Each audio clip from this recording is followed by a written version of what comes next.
আল্লাহ বলতেছেন মুমিনদের এক নম্বর বৈশিষ্ট্য হলো তারা যখন আল্লাহর জিকির করবে, ইজা জিকির আল্লাহ, কার জিকির?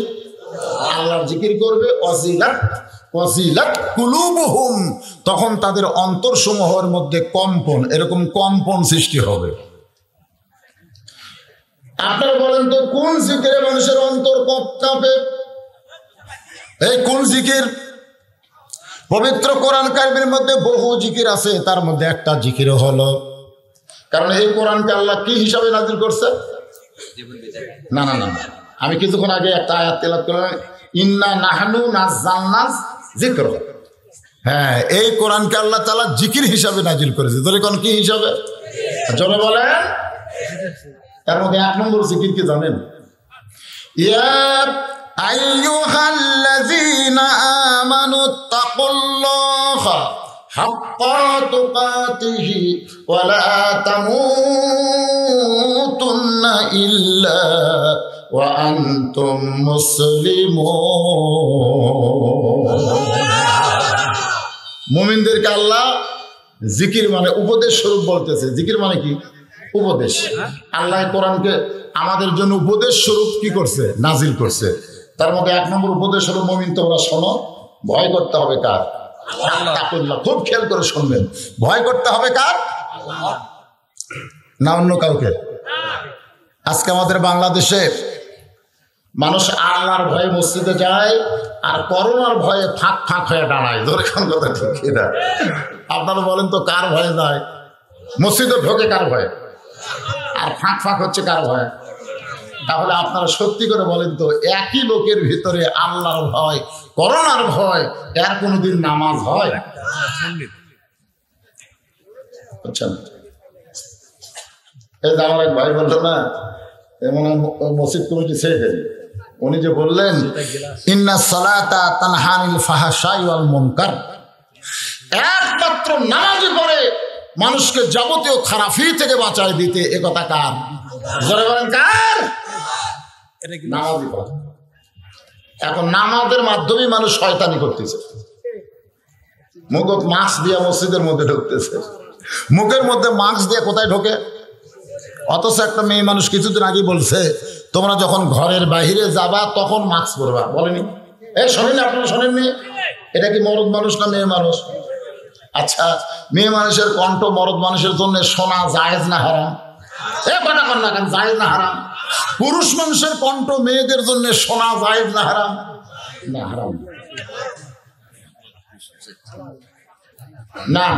পুরুষ মানুষের কণ্ঠ মেয়েদের জন্য শোনা জায়েজ, আর নারীদের কণ্ঠ পুরুষের জন্য শোনা কি? তাহলে ওই মোবাইলের এই কণ্ঠ যে ঘরের বাইরে যাবেন মাস্ক পরবেন, ওটা মেয়ে মানুষ না দিয়ে মরদ মানুষ দিলে ভালো হতো না? আপনার কণ্ঠ মরদ না দিয়ে মেয়ে কণ্ঠ কেন দিচ্ছে?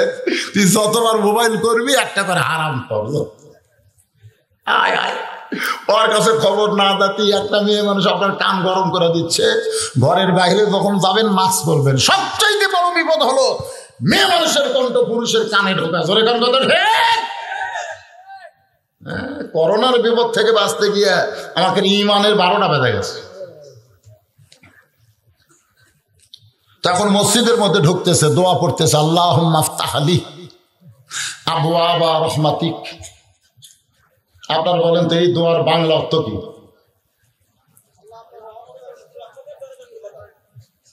রহমতের দরজা খুলে দাও। আসলে যে দরজা দিয়ে ঢুকতেছেন এটাই রহমতের দরজা, আর আপনি মুখত যেটা দিচ্ছেন এটা হলো গজব। ও যাক ভাই, মুখত মাছ দেওয়া আছে, মাছ দেওয়া কি গজব না? গজব, গজব মানে কি?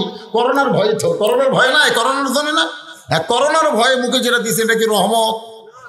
আর যে দরজা দিয়ে আপনি ঢুকতেছেন এটা কি? রহমত। আর এই ঘরের মধ্যে ঢুকলে কি হবে? আল্লাহ বললেন ফালিয়াবুদু রাব্ব হাযাল বাইত আল্লাযী আত'আমাহুম মিন জু'ইন ওয়া আমানাহুম মিন খাউফ। যে ঘরে তুমি ঢুকতেছো এ ঘরের মালিকের যদি তুমি গোলামি করো, নামাজ পড়ো, তোমাকে সঙ্গে সঙ্গে 2টা পুরস্কার দেওয়া হবে। 1 নম্বর পুরস্কার হলো তোমার রেজেকের কোনো পেরেশানি থাকবে না, আর 2 নম্বর একেবারে সাইজ মতো ডাইরেক্ট পুরস্কার হলো তোমার ভিতরে যাবতীয় ভয় থেকে আল্লাহ তোমাকে নিরাপত্তা দিয়ে দিবে। ধরে গেল সুবহানাল্লাহ। তাহলে মসজিদের মধ্যে ঢুকলে সমস্ত ভয় থেকে যে আল্লাহ যদি নিরাপত্তা দেয়, করোনার ভয় রাখা যাবে? সব জায়গায় করোনার ভয় থাকলেও আল্লাহর ঘরের মধ্যে করোনার ভয় নাই। অথচ সরকার করলো 5 জনের উপর 5 ওয়াক্তে ঢোকা যাবে না, জুমার নামাজে 10 জন, তারাবিতে 12 জন। হাট বাজারে তোমরা হাজার হাজার ঢোকো, সমস্যা নাই, কিন্তু মসজিদের মধ্যে ঢোকা যাবে না। হাট বাজারে তোমরা গায়ের সঙ্গে গায়ে লাগে পারাপারি করো, কোনো অসুবিধা নাই, কিন্তু মসজিদের মধ্যে 1.5 ফুট ফাঁক ফাঁক হয়ে দাঁড়ান লাগবে। এটা হলো শয়তানি বিশাল একটা চক্রান্ত ধরে বাইরে। মুমিন কারা, আজকে এই বিষয় নিয়ে আলোচনা হবে। ইন্নামাল মুমিনুনা আল্লাযীনা ইযা যুকিরাল্লাহু ওয়াজিলাত কুলুবুহুম ওয়া ইযা তুলিয়াত আলাইহিম আয়াতুহু যাদাতুহুম ঈমানা ওয়া আলা রাব্বিহিম ইয়াতাওয়াক্কালুন। আচ্ছা, আপনারা তো আল্লাহু আকবার বললেন, আমি যে আয়াতে কারিমা তেলাওয়াত করলাম, বিশ্বাস করছেন? এখানে আল্লাহ বলতেছেন যখন কোরআনের তেলাওয়াত, কোরআনের কি তেলাওয়াত, এই তেলাওয়াত মানে কি? এই তেলাওয়াত মানে আপনারা কি বুঝতেছেন? যে কোরআন তেলাওয়াতের কারণে তোমাদের ঈমান আল্লাহ বাড়ায় দিবে। এই তেলাওয়াত মানে কি? পাঠ করা। এই তেলাওয়াত মানে অনেকে বলতেছেন পাঠ করা। আপনারা একটা খবর অবশ্য শুনছেন যে গিরিশচন্দ্র সেন, কি নাম? গিরিশচন্দ্র সেন সর্বপ্রথম কোরআনের বাংলা অর্থ লিখছে, সর্বপ্রথম, মানে আমাকে জানা মতে। উনি যদি কোরআন পড়বার না পারে তাহলে অর্থ লিখতে পারবে? তাহলে আগে কোরআন পড়ছে, তারপরে কোরআনের বাংলা অর্থ লিখছে, তারপরে গিরিশচন্দ্র সেন রাম রাম করে মরে গেছে। তার মানে বোঝা গেল কোরআন পড়লো, কোরআনের বাংলা অর্থ লিখলো, এরপরেও বেটা মুসলমান হয়ে মরতে পারলো না। এখান থেকে বোঝা গেল কোরআন পাঠের নাম তেলাওয়াত না। কোরআন পাঠ করলেই যদি ইমান বাড়িতে গিরিশচন্দ্র সেন রাম রাম কয় মূলকে। আমাদের বাংলাদেশে আগে মুরব্বীরা সবচাইতে বেশি কোরআন পড়তো। আমার এলাকার আমার দাদার চাচাতো ভাই মানুষ মরলেই বলতো আলহামদুলিল্লাহ। মানুষ মরতে কি মরার খবর শুনে ইন্নালিল্লাহ না কয়েক আলহামদুলিল্লাহ। একদিন এক হুজুর কইছে, মুরব্বী মানুষ মরলে ইন্নালিল্লাহ বলতে হয়, তারপরে আলহামদুলিল্লাহ বলেন কেন? বলে আজ 2 মাস হলে কেউ মরেনি, মরা কমে গেছে। আজকে মরার খবর শুনে আমি খুশি হয়ে আল্লাহর শুকর আদায় করছি। তো মরার খবর শুনে আপনি খুশি কেন? বলেন কোরআন খতম দিয়ে খাই। ওই কি দিয়ে খায়? মরেও না আর কোরআন খতম দেওয়া হচ্ছে না। ওর মতো আরো 9 জন, এরা 10 জন মিলে এলাকার মানুষ মরার কোরআন খতমের চুক্তি লিছে। কেউ মরলি ওরা ওদের 3 পারা করে একটা কোরআন ছোট করে নিয়েছে, বুঝলেন? খণ্ড হলো 3 পারা। তো ওর 3 পারা, ওর 3 পারা, এইভাবে 10 জন 30 পারা আগে থেকে ব্যাটালিয়াত হচ্ছে। কেউ মরলি ওরা 10 জন সেখানে যায়, এরকম ঝুঁকে ঝুঁকে কোরআন পড়ে খতম দিয়ে দোয়া করে, আল্লাহ যে আমাকে দাওয়াত দিছে, টাকা পয়সা দিছে, যে মরে গেছে তার কবরে তুমি 1 খতম কোরআনের সওয়াব দাও, এই দোয়া করে। অথচ আল্লাহ নবী বলেছেন যে কোরআন পড়বে তাকে প্রতি অক্ষরে 10টা করে লিখে দেওয়া হবে। যদি আলিফ পড়ো তুমি 10টা লিখে পাবা, লাম পড়লে 10টা পাবা, মিম পারলে 10টা পাবা। তার মানে তুমি যখনই কোরআন পড়বে, পড়ার সঙ্গে সঙ্গে 2 কাঁধের ফেরেশতা তোমার আমলনামায় নেকিগুলো লিখে শেষ করে দিবে। পড়াও শেষ, নেকি লেখাও শেষ। তাহলে আমি যতক্ষণ কোরআন পড়ছি আমার ফেরেশতা কি ঘুম পাড়ছে নাকি? ওই সাথে সাথে প্রতি অক্ষরে 10টা করে নেকি লেখা শেষ করে দিছে। লেখা যখন শেষ তখন এই দোয়া করতেছে, আল্লাহ আমি যা কোরআন পড়লাম এই সব সওয়াব দাও। তখন ফেরেশতাকে আল্লাহ একই সওয়াব কয়বার? এর আমলনামায় তো লেখা শেষ করা আছে, ওই যে আবার সালাম দিবার চাই, এটার খবর কি? আল্লাহ বলতেছে ওটার নাম ইসলাম না, ওটার নাম হলো বেদাত। যেরকম ওটার নাম কি? বর্তমানে বাংলাদেশে আলেম ওলামা বাড়তেছে আর এই বেদাত কমে যাচ্ছে, জোরে কোন কথা ঠিক? তাহলে আমার দাদার চাচাতো ভাই সারা জীবন কোরআন খতম দিয়ে গেল, এরপর ওই সারা ইমান তো বাড়েনি। তার মানে আপনারা কি বুঝলেন? কোরআন পড়ার নাম ইমান, তেলাওয়াত নয়। এই তেলাওয়াত সম্পর্কে রাসূল বলেছেন কোরআন পড়তে হবে, কোরআন বুঝতে হবে, কোরআন মোতাবেক নিজের জীবন যদি চলাবার পারো তখন তোমার ঈমান আল্লাহ বেড়ে দিবে। এই ঈমান সম্পর্কে ছোট্ট একটা কাহিনী আপনাদের শোনাই। অর্ধ পৃথিবীর খলিফা হযরত ওমর আল্লাহর কোরআনের তেলাওয়াত, জোরে কোন কোরআনের কি তেলাওয়াত, নিজের চোখে দেখার জন্য ছদ্মবেশে মদিনার অলিগলি ঘুরতেছে। তেলাওয়াত কারে কয়? এটা দেখার জন্য হযরত ওমর মদিনার অলিগলি ঘুরতেছে। কোরআন তেলাওয়াত শোনার জন্যই না দেখার জন্য? আজকে বাংলাদেশের হাফেজেরা কোরআন তেলাওয়াতে ফার্স্ট হয় কি হয় না? এই কয়েকদিন আগে একজন হয়েছে। গোটা পৃথিবীর সমস্ত মুসলমানের দেশে বাংলাদেশের হাফেজেরা কোরআন তেলাওয়াতে 1 নম্বর। অথচ আমাদের বাংলাদেশে তেলাওয়াতে, কোরআন তেলাওয়াতে 1 নম্বর হলে পৃথিবীতে যত মুসলিম কান্ট্রি আছে সবচাইতে খারাপ দেশের নাম কি? বুঝতে পারতেছেন না? এইভাবে দেখাচ্ছে, দেখে এই পুকুর দেখতেছেন, এটা আমার। ওই পুকুরের সাইডে যা জমি ওটাও আমার, ওই সাইডে যা দেখতেছেন মার্কেট টার্কেট এটাও আমার, আর এই সাইডে আমার ভাই আর আমার চাচা। এলাকা পা দেওয়ার মতন জায়গা কারো নাই। তখন বলতেছে সবই যদি তোমাকে হয় আল্লাহ, তখন মুসকি মুসকি হাসার আল্লাহরও আছে, দেখবার গেলে 2 মিনিট হাঁটা লাগবে। আল্লাহরও আছে, দেখবার গেলে কয় মিনিট? তো চলো যাই।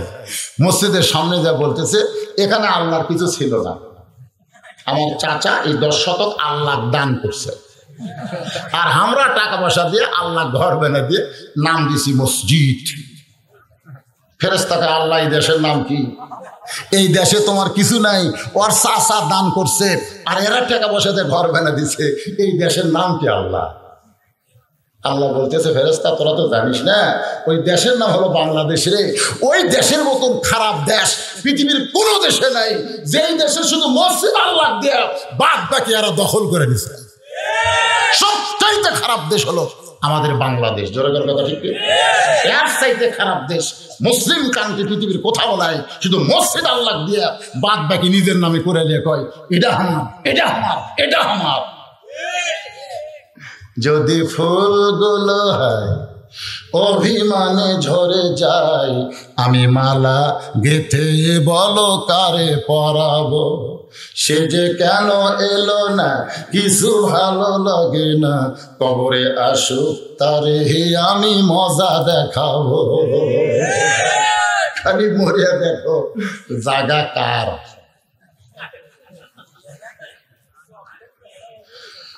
হযরত ওমর আল্লাহর কোরআন তেলাওয়াত দেখার জন্য ছদ্মবেশে মদিনার অলিগলি ঘুরতেছে কোরআন দেখার জন্য।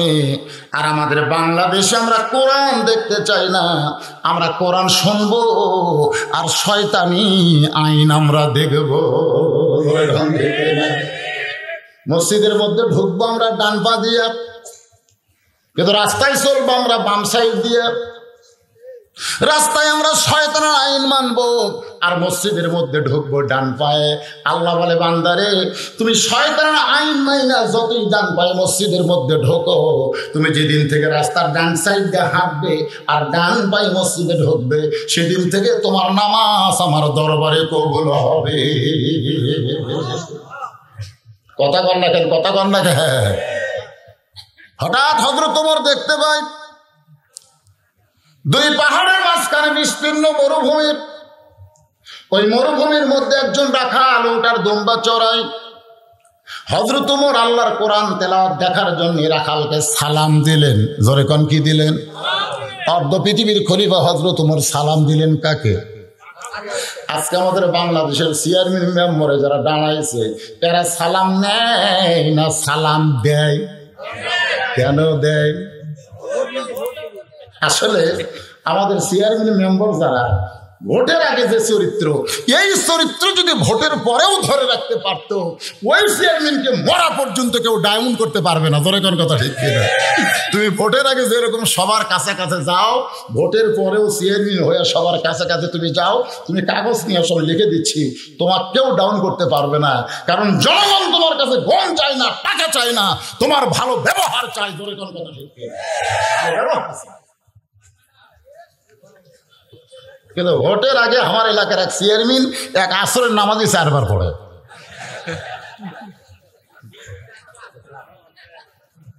কয়বার? যেখানে 10 জন লোক দেখে সেখানে বলে আগে নামাজ। নামাজের আগে কোনো কথা নাই। একটা গানও আছে, কাজকে বলো নামাজ আছে। তোর কোন কথা ঠিক কিনা? কোনো কাজ নাই, আগে নামাজ।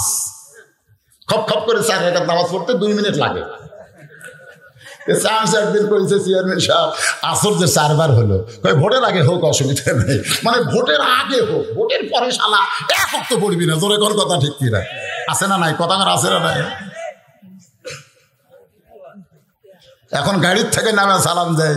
চেয়ারম্যান পদপ্রার্থী যদি গাড়িওয়ালা হয়, গাড়ি থামায় ফকিরও সালাম দেয়। আর সালাম কেন চাচা কেমন আছেন, ফকির চারিদিকে তাকায়। কোন দিকে তাকান চাচা? বলে তুমি সালাম কাক দিলে? আপনার দিলেন। ফকির বাবা ভিক্ষা করে খাই, আমার তো কেউ সালাম দেয় না।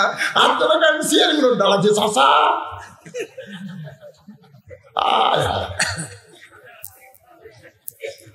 অর্থবিনিময়ের খলিফা হযরত ওমর রাখালকে সালাম দিলেন, আসসালামু আলাইকুম রাখাল ভাই, আমার পেটে ক্ষুধা লাগছে, আমি উটের 1 পেয়ালা দুধ চাই। রাখাল মুসকে মুসকে হাসে। ওমর ফারুক বলে, রাখাল হাসো কেন? আমি তোমার সালাম দিলাম, উটের 1 পেয়ালা দুধ চাইলাম, তুমি সালামের উত্তরও দাও না, উটের দুধ দিবা কিনা সেটাও বলতেছ না।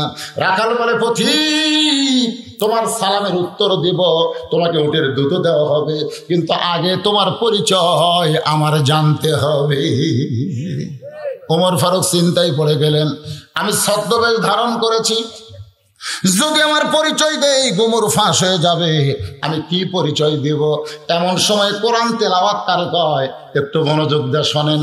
আল্লাহর কোরআন ওমরের সামনে এসে বলতেছে, ওমর, রাখাল যখন তোমার পরিচয় চাইছে, তুমি আসল পরিচয় দাও। তোমার আসল পরিচয় হলো তুমি অর্ধ পৃথিবীর খলিফা নও, তোমার আসল পরিচয় হলো তুমি ওমর নও, তোমার আসল পরিচয় হলো মিল্লাতা আবিকুম ইব্রাহিম ওয়া সাম্মাকুমুল মুসলিমিন। তোমার আসল পরিচয় তুমি মন্ত্রী না, তোমার আসল পরিচয় তুমি প্রধানমন্ত্রী নও, তোমার আসল পরিচয় তুমি টাকলা মুরাদ নও, তোমার আসল পরিচয় হলো তোমার জাতির পিতা ইব্রাহিম, তোমার নাম রেখেছে মুসলমান। জোরে কোন কথা ঠিক কিনা? আমার সামনে যারা বসে আছেন আপনারা সকলে কি? জোরে কোন, আরো জোরে।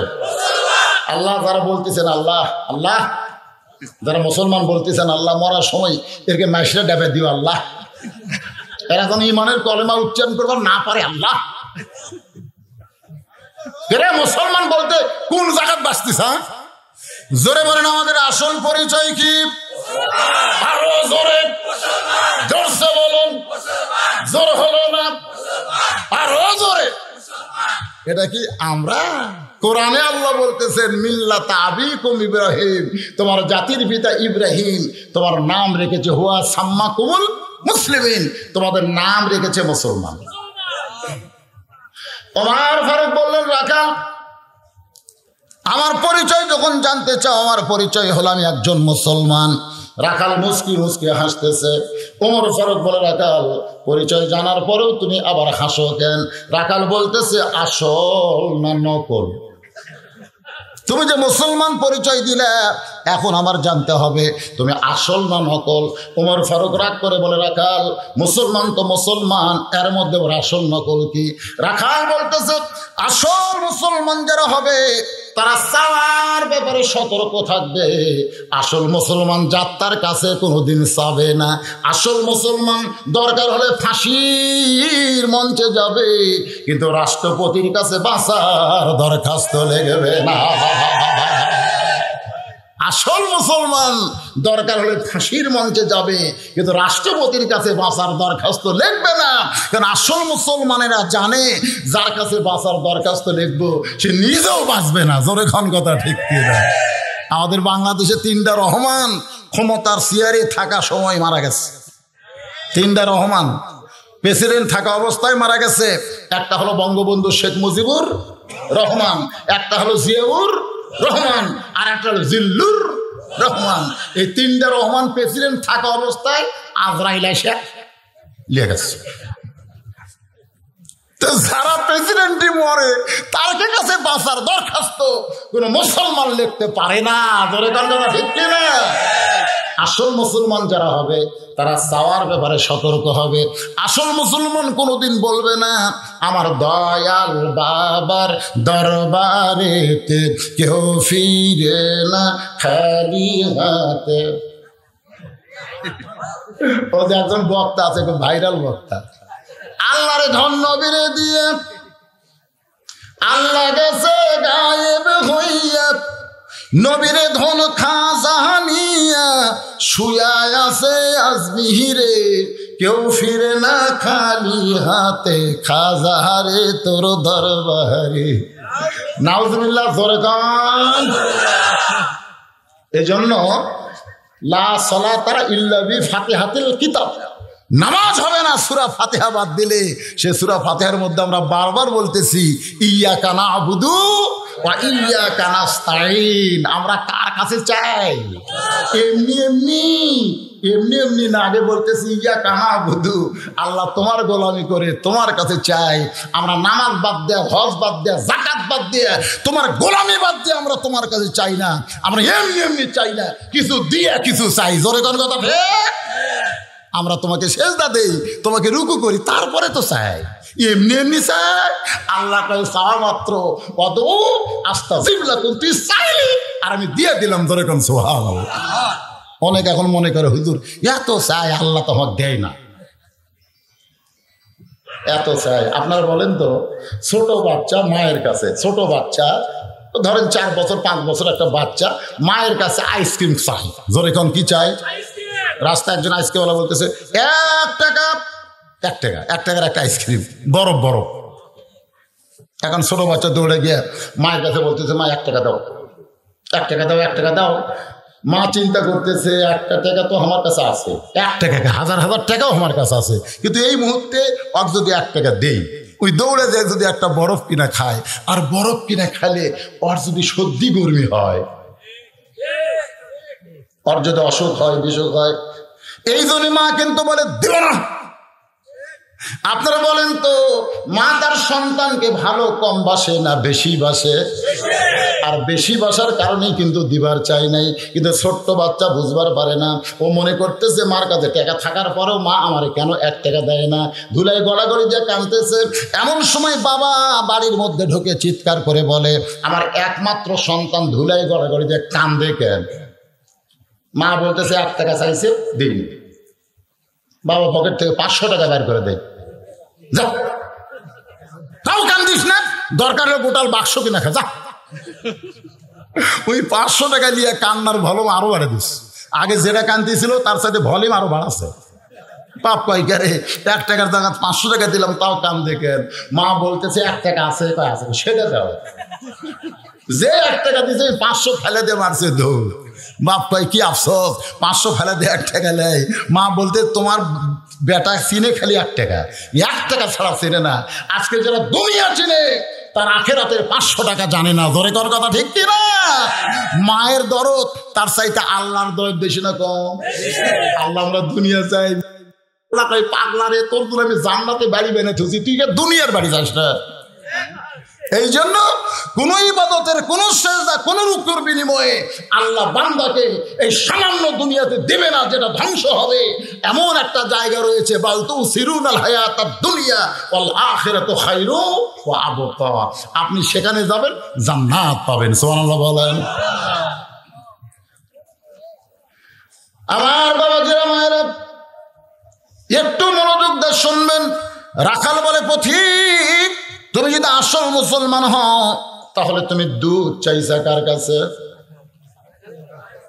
সঙ্গে সঙ্গে হযরত চমকে উঠছে। কোরআন তেলাওয়াত কারে কয়? তেলাওয়াত মানে যখন কোরআনের সমাজ চালু থাকবে তখন ওমর ফারুক ভুল করলেও একটা রাখাল পর্যন্ত তার ভুল ধরবার পারবে। এরই নাম হলো তেলাওয়াত। মসজিদের মধ্যে কোরআন তেলাওয়াত আছে না নাই? কতক্ষণ আছে না নাই? ইমাম সাহেব যদি 4 রাকাত আসরে 3 রাকাতে বসে, একটা অটো ভ্যানওয়ালা দ্বিতীয় কাতার থেকে বলতেছে আল্লাহু আকবার, ইমাম কয় কে রে?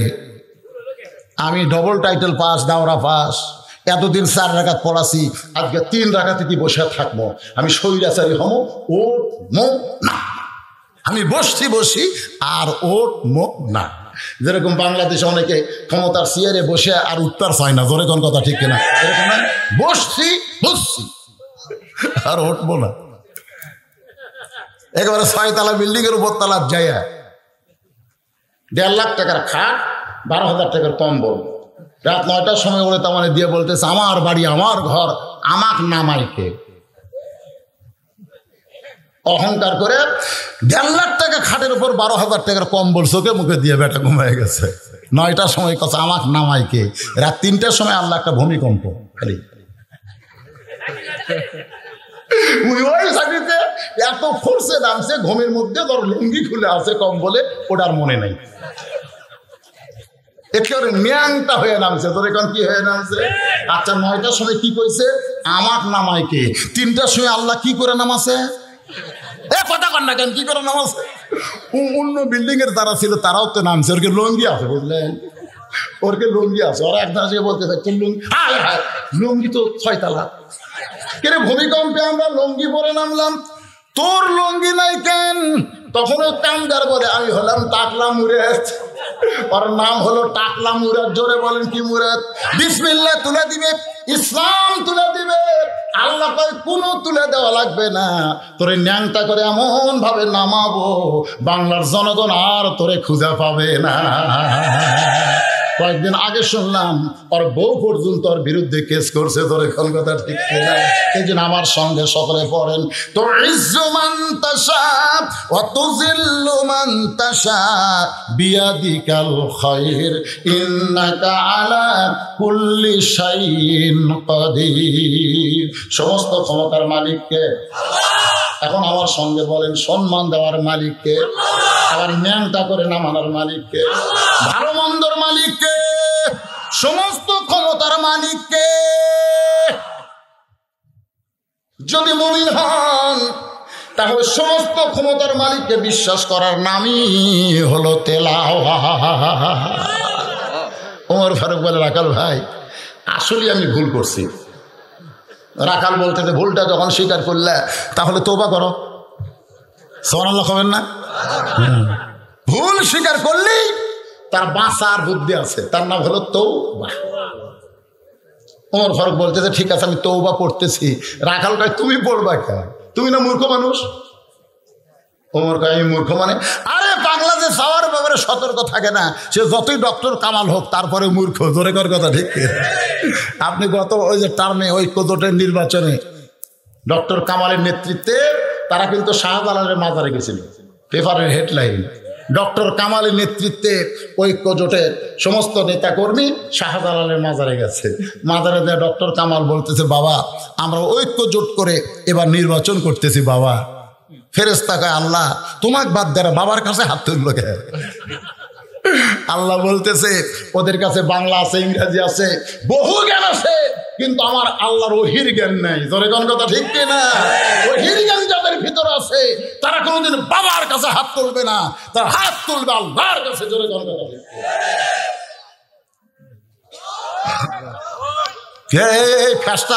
ফেস্টা তকবীর দেওয়া লাগবে না। ওই রকম তকবির দিলে শয়তান খুশি হবে। শয়তান কবি সব আমার রে, ওটি কয়টা খেলে আল্লাহর রে, ওটি কয়টা আল্লাহ, এর বাকি সব আমার। তা আপনার কি শয়তান খুশি করা তকবির দেবেন? দরকার নেই। দিলে আল্লাহ খুশি করার জন্য সবাই দিবেন, না দিলে দিয়ে নেবেন। আমি আপনাকে বগুড়ারি সওয়াল, আমার অত তকবির দেওয়া লাগবে না। আমি আগামীকাল যখন সিলমারি যাব না, এ পর্যন্ত 50টা তকবির হতো। আমার অন্য বক্তার মতন এই যে চিল্লা চিল্লা রাগ করে ওয়াজ করা লাগবে না, হাসতে হাসতে কাম সারবো। ধরে কোন কথা ঠিক, হাসতে হাসতে।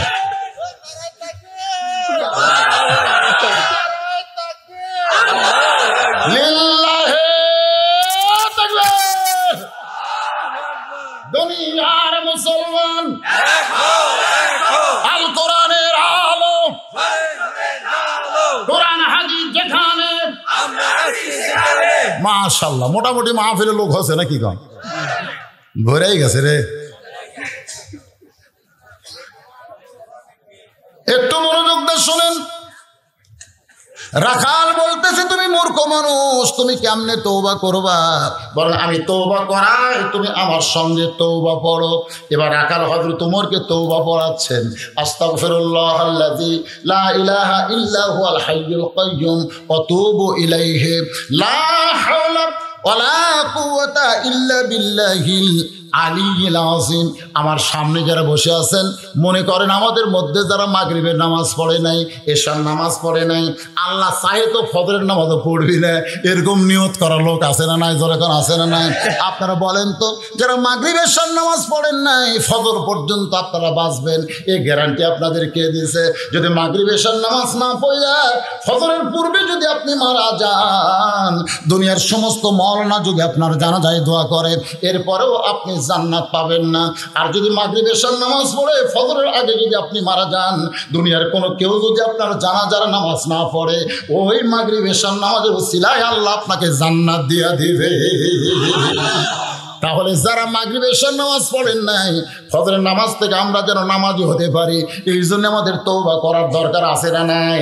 তাহলে সকলে জবান খুলে বলেন, আস্তাগফিরুল্লাহ রব্বি মিন কুল্লি জামবিন ওয়া তুবু ইলাইহি।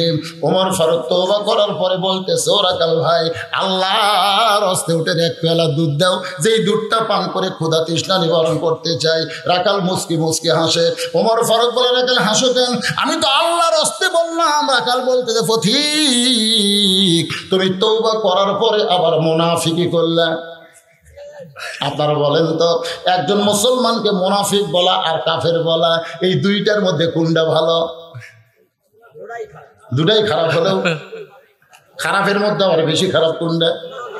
আল্লাহ কোরআনে বলেছেন, মুনাফিকেরা জাহান্নামের সবচাইতে নিচে থাকবে। সাহাবীরা জিজ্ঞাসা করলেন, ইয়া রাসূলুল্লাহ, মুনাফিকের খাদ্য কি হবে? রাসূল বলেন, উপর কাফের বেঈমান পেশাব পায়খানা করবে, ওরা নিচে থাকে মুনাফিকেরা ওই কাফেরের পেশাব পায়খানা খাবে। সাহাবীরা বললেন, সি সি সি, এই জঘন্য মুনাফিক কোন দল থেকে তৈরি হবে?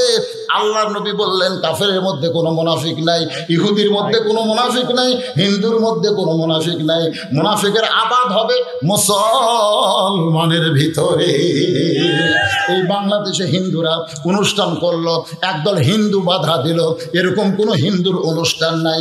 এই বাংলাদেশে খ্রিস্টানরা অনুষ্ঠান করতেছে, আর একদল খ্রিস্টান বাধা দিচ্ছে, এরকম কোনো জায়গা নাই। ইহুদিরা অনুষ্ঠান করবে, আর একদল ইহুদি বাধা দিবে, এইরকম কোনো জায়গা নাই। কিন্তু এই বাংলাদেশে মুসলমানেরা কোরআনের মাহফিল করবে, আর একদল মুসলমান এসে 144 ধারা জারি করবে। ওরা যার 44 ধারা জারি করবে, এরা মুসলমান না, এরাই হলো মুনাফিক। মুনাফিক কারা? মুসলমানের ভিতর থেকেই এই মুনাফিক বের হবে। একটু মনোযোগ দিয়ে শোনেন। ওমর ফারুকের চেহারা রক্তের মতো লাল হয়ে বলতেছে, রাখাল ভাই, আমার মধ্যে মুনাফিকের কি দেখলে? রাখাল বলতেছে, লিমা তাকুলু মালা তাফআলু। তুমি দেখো তো তোমার মুখের সাথে মনের মিল আছে? ওমর ফারুক বলতেছে, রাখাল, আমার মুখের সাথে মনের মিল নাই, তুমি কেমনে বোঝো? রাখাল বলতেছে, তুমি কি কইলা? ও রাখাল ভাই, আল্লাহর হস্তে উটের এক পেয়ালা দুধ দাও। তোমার অবশ্যই মন বলতেছে আমি উটের মালিক না, আর আমি যদি উটের মালিক হতাম তুমি আমাকে রাখাল বলতে না। আমাকে যখনই রাখাল কইছো তখন তোমার মন বলতেছে আমি উটের মালিক না। আর মালিক বাদ দে, কেউ রাখালের কাছে আল্লাহর রাস্তে চাইলেও রাখাল দিবার পারবে। এটা আমার জীবনে ঘটছে, বহু আজ আমি কইছি, আপনারা ইউটিউবেও শুনছেন। যে টেস্ট থেকে যেই নামছি একজন দৌড়ে এসে আমাকে 100 টাকার কসকসা লোট হাতের মধ্যে দিয়ে কয় হুজুর দোয়া করেন। টাকার দিকে তাকে দেখে কয় চকচকা, টাকা পকেটে টাকা। বললাম কি দোয়া? বলে হুজুর আমার বইয়ের পেটে বাচ্চা আইছে, আল্লাহ যেন পুত্র দেয়। যেই কয়েছে বইয়ের পেটে বাচ্চা আইছে আল্লাহ পুত্র দেয়, তখন তাই বুঝতে পারলাম আমাকে দেখানো হইনি। পকেট থেকে 200 বার করে রাখলেন। ওই কয় হুজুর আমি তো টাকা চাই না, দোয়া চাই। আমি বললাম পাগল, তুমি তো জানো না আমি পরপর 3টা মেয়ের বাপ। আমার দোয়া যদি কবুল হইতো তাহলে আল্লাহ আমাকে একটা পুত্র সন্তান দিত। যতবার বইয়ের পেটে বাচ্চা আইছে প্রত্যেকবার দোয়া করছে আল্লাহ একটা পুত্র দেও। তারপরে আমি কন্যা সন্তানের বাপ হয়েছি। আমার বইয়ের পেটেরটা যদি পুত্র না হয় তোর বইটা হবে? দরকার হুজুর আমি তো তাড়াতাড়ি না, তাহলে আপনি টাকা আপনি নেন, আমারটা আমাকে দেন। ওরে যে 100 টাকা দিছি ওই টাকা নিয়ে দৌড় মারতেছে। আমি খপ করে হাত ধরে বললাম কোথায় যাবি? বলে যেই হুজুরের বেটা ছোলা আছে। আমি বললাম কোনো হুজুরের কাছে না, কোনো পীরের কাছে না, কোনো মাজারে না। মুসলমান পাইতে যদি চাও কেবলমাত্র দিনই দিতে পারে সে আল্লাহর কাছে চাও। ধরে কোন কথা ঠিক? আচ্ছা আচ্ছা, সামনে আসতে বলছেন। পিছনে একটু জায়গা নাই, পিছনে ওই যে দেখেন সব পিছনে কাপড় আলো করতেছে, পিছনে একটু জায়গা নেই। আপনাদের মাঝে মাঝে জায়গা আছে? হ্যাঁ, তাহলে সামনে একটু জিকির করেন আর সামনের দিকে বসেন। আজকে আমার পরে কোনো ওয়াজ নাই, যতক্ষণ আপনারা শুনবেন আমি করব। সমস্যা আছে? আজকের ওয়াজ হবে প্রাণ ভরা। ধরে এখন কি ভরা? সামনে আসেন আর জিকির করেন লা ইলাহা ইল্লাল্লাহ। আসেন, একজন উঠবেন না, বসা অবস্থায় আসবেন। লা ইলাহা ইল্লাল্লাহ, লা ইলাহা ইল্লাল্লাহ, লা ইলাহা ইল্লাল্লাহ, লা ইলাহা। সামনে আসেন বাবা, সামনে আসেন। লা ইলাহা ইল্লাল্লাহ মুহাম্মাদুর রাসূলুল্লাহ। এই বসা অবস্থায় যারা সামনে আসতে পারলেন তারা হলো গেরিলা ট্রেনিং এ ফার্স্ট। আর যারা ডানায় সামনে আসতেছেন অনেককে শয়তান চট দিচ্ছে। যে কয়টা হতে গেছে ওই কয়টা শয়তানের চড় খাচ্ছে। ধরে কারণ কার চড়? উঠলি যখন নার্সে চড় এক চড়ে ওরা জান্নাতের বাগান ছাড়া শয়তানের ইয়ের কাছে যাচ্ছে। ধরে কারণ কথা ঠিক? দেখছেন, এই জন্যই বলি বসা অবস্থায়। এই বাংলাদেশের একদল আছে গেরিলা, গেরিলা আছে না? না, এই গেরিলা দিয়েই কিন্তু স্বাধীন হয়েছে ভাই। এই গেরিলা অনেকের হাঁটু মরে আসে, হাঁটু মারে, ওঠে না, মাথা দেখায় না। আপনার গেরিলা হওয়ার পারলেন না। আসেন আলোচনা করেন, যার ভাগ্যে যা আছে অসুবিধা নেই। যে কথা বলতেছে একটু মনোযোগ দেন। ওমর ফারুক রাখালকে বলে, রাখাল আমার মধ্যে মুনাফিকের কি দেখলা? রাখাল বলতেছে তুমি সত্যি করে বলো আমি কি উটের মালিক? আমি যদি উটের মালিক হইতাম তুমি আমাকে রাখাল বললা কেন? পথিক সত্যই যদি তুমি আল্লাহর রাস্তে উটের এক পেয়ালা দুধ চাও তাহলে এখান থেকে মালিকের বাড়ি হলো 10 মাইল দূরে। ওই মালিকের বাড়ির দরজা দিয়ে বলো মালিক তোমার রাখাল উট আর দুম্বা চড়াই, তুমি মালিক যদি হুকুম দাও তাহলে রাখাল আল্লাহর রাস্তে উটের এক পেয়ালা দুধ দিবে। ওমর ফারুক বলে রাখাল ভাই অতদূর মালিকের বাড়ি যাওয়ার দরকার আমার নাই। ধরো তোমাকে 2টা টাকা দিলাম, এই 2টা টাকার বিনিময়ে তুমি উটের এক পেয়ালা দুধ দাও। রাখাল মুসকি মুসকি হাসে। ওমর ফারুক বলে রাখাল হাসো কেন? রাখাল বলে পথিক আমার মনে হয় তুমি এই দেশের মানুষ না। এই দেশের মানুষ যদি হইতা তাহলে তুমি হযরত ওমর সম্পর্কে অবশ্যই জানতে। তুমি কি হযরত ওমরকে চেনো? রাখাল হযরত ওমরকে আঙ্গুল দিয়ে বলতেছে পথিক তুমি এই দেশের মানুষ না, এই দেশের মানুষ যদি হইতা তাহলে ওমর সম্পর্কে জানতা। তুমি কি হযরত ওমরকে চিনো যে ওমর আল্লাহর কোরআন তেলাওয়াত দিয়া এই মক্কা মদিনা রাষ্ট্র চালায়? সে ওমরের গুপ্ত বাহিনী যদি দূর থেকে দেখবার পায় তুমি আমার 2 টাকা ঘুষ দিছ আর আমি মালিক বাদ দিয়ে উটের এক পেয়ালা দুধ দিলাম, তাহলে তোমাকেও ধরবে আমাকেও ধরবে। পথিক এই বয়সে তুমি কি ধরা পড়তে চাও? তুমি কি ধরা পড়তে চাও? ওমর ফারুক বলে রাখাল ভাই ধরা পড়ার ভয় তো আমার কলিজার মধ্যে আছে, তাহলে চলো ওই পাহাড়ের গুহার মধ্যে গিয়া তোমাকে গোপনে 2টা টাকা দিব আর তুমি গোপনে উটের এক পেয়ালা দুধ দিবে। সঙ্গে সঙ্গে রাখাল বলে তুমি ভণ্ড, তুমি ভণ্ড, তুমি ভণ্ড। ওমর ফারুক চিল্লায় বলে, রাখাল আমার মধ্যে ভণ্ডামের কি দেখলাম? রাখাল বলে, পথিক ওই পাহাড়ের গুহার মধ্যে দেওয়া নেওয়া করলে ওমরের গুপ্ত বাহিনী দেখতে পাবে না, আমার মালিক জানতে পারবে না, কিন্তু রাখালের আল্লাহ দেখতে পায়। লিল্লাহে তাকবীর। সঙ্গে সঙ্গে হযরত ওমর এক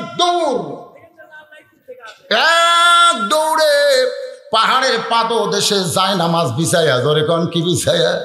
সালাতুল শুকর 2 রাকাত নামাজ পড়ে বলতেছে, আল্লাহ তোমার কোরআন তেলাওয়াত যখন সমাজে চালু থাকবে তখন তোমাকে না দেখা রাখাল কলিজার মধ্যে তোমার জায়গা দিবে। কোরআন তেলাওয়াতের কারণে আল্লাহ তার ঈমান বাড়ায়া দিছে। জাদাতুহুম ঈমানাও ওয়া আলা রাব্বিহিম ইয়াতাওয়াক্কালুন। কেবলমাত্র ভরসা করবে কার? কথা কেন? আল্লাহ, আমি তো রাখালকে দেখি না আল্লাহ, এতক্ষণ যা দেখলাম রাখাল মানে একটা কোরআন। জোরে কোন সুবহানাল্লাহ। আল্লাহ আল্লাহ, কি দেখলাম? তুমি আছো কোথায় আর রাখাল কোন জায়গায়?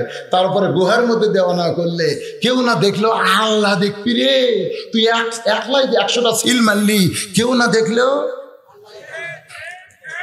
গল্প মারতেছে, দরজা জানলা বন্ধ করে মারছি, কেউ দেখেনি, খালি ছিঁড়েছি আর মারিছি, ছিঁড়েছি। শোনেন, সেদিন একজন বললো নারায়ণগঞ্জে নির্বাচনে ফেসবুকে দেয়নি, একজন মেয়ে বলতেছে রান্না বান্না করে এসে দেখি আমার ভোট দেওয়া হয়ে গেছে। কে দিল? আমার ভোট যদি অন্য কেউ দেয়, ওই যতই হজ করুক, নামাজ পড়ুক, রোজা করুক, জিকির করুক, আর একটাই মতো কবুল হবে না।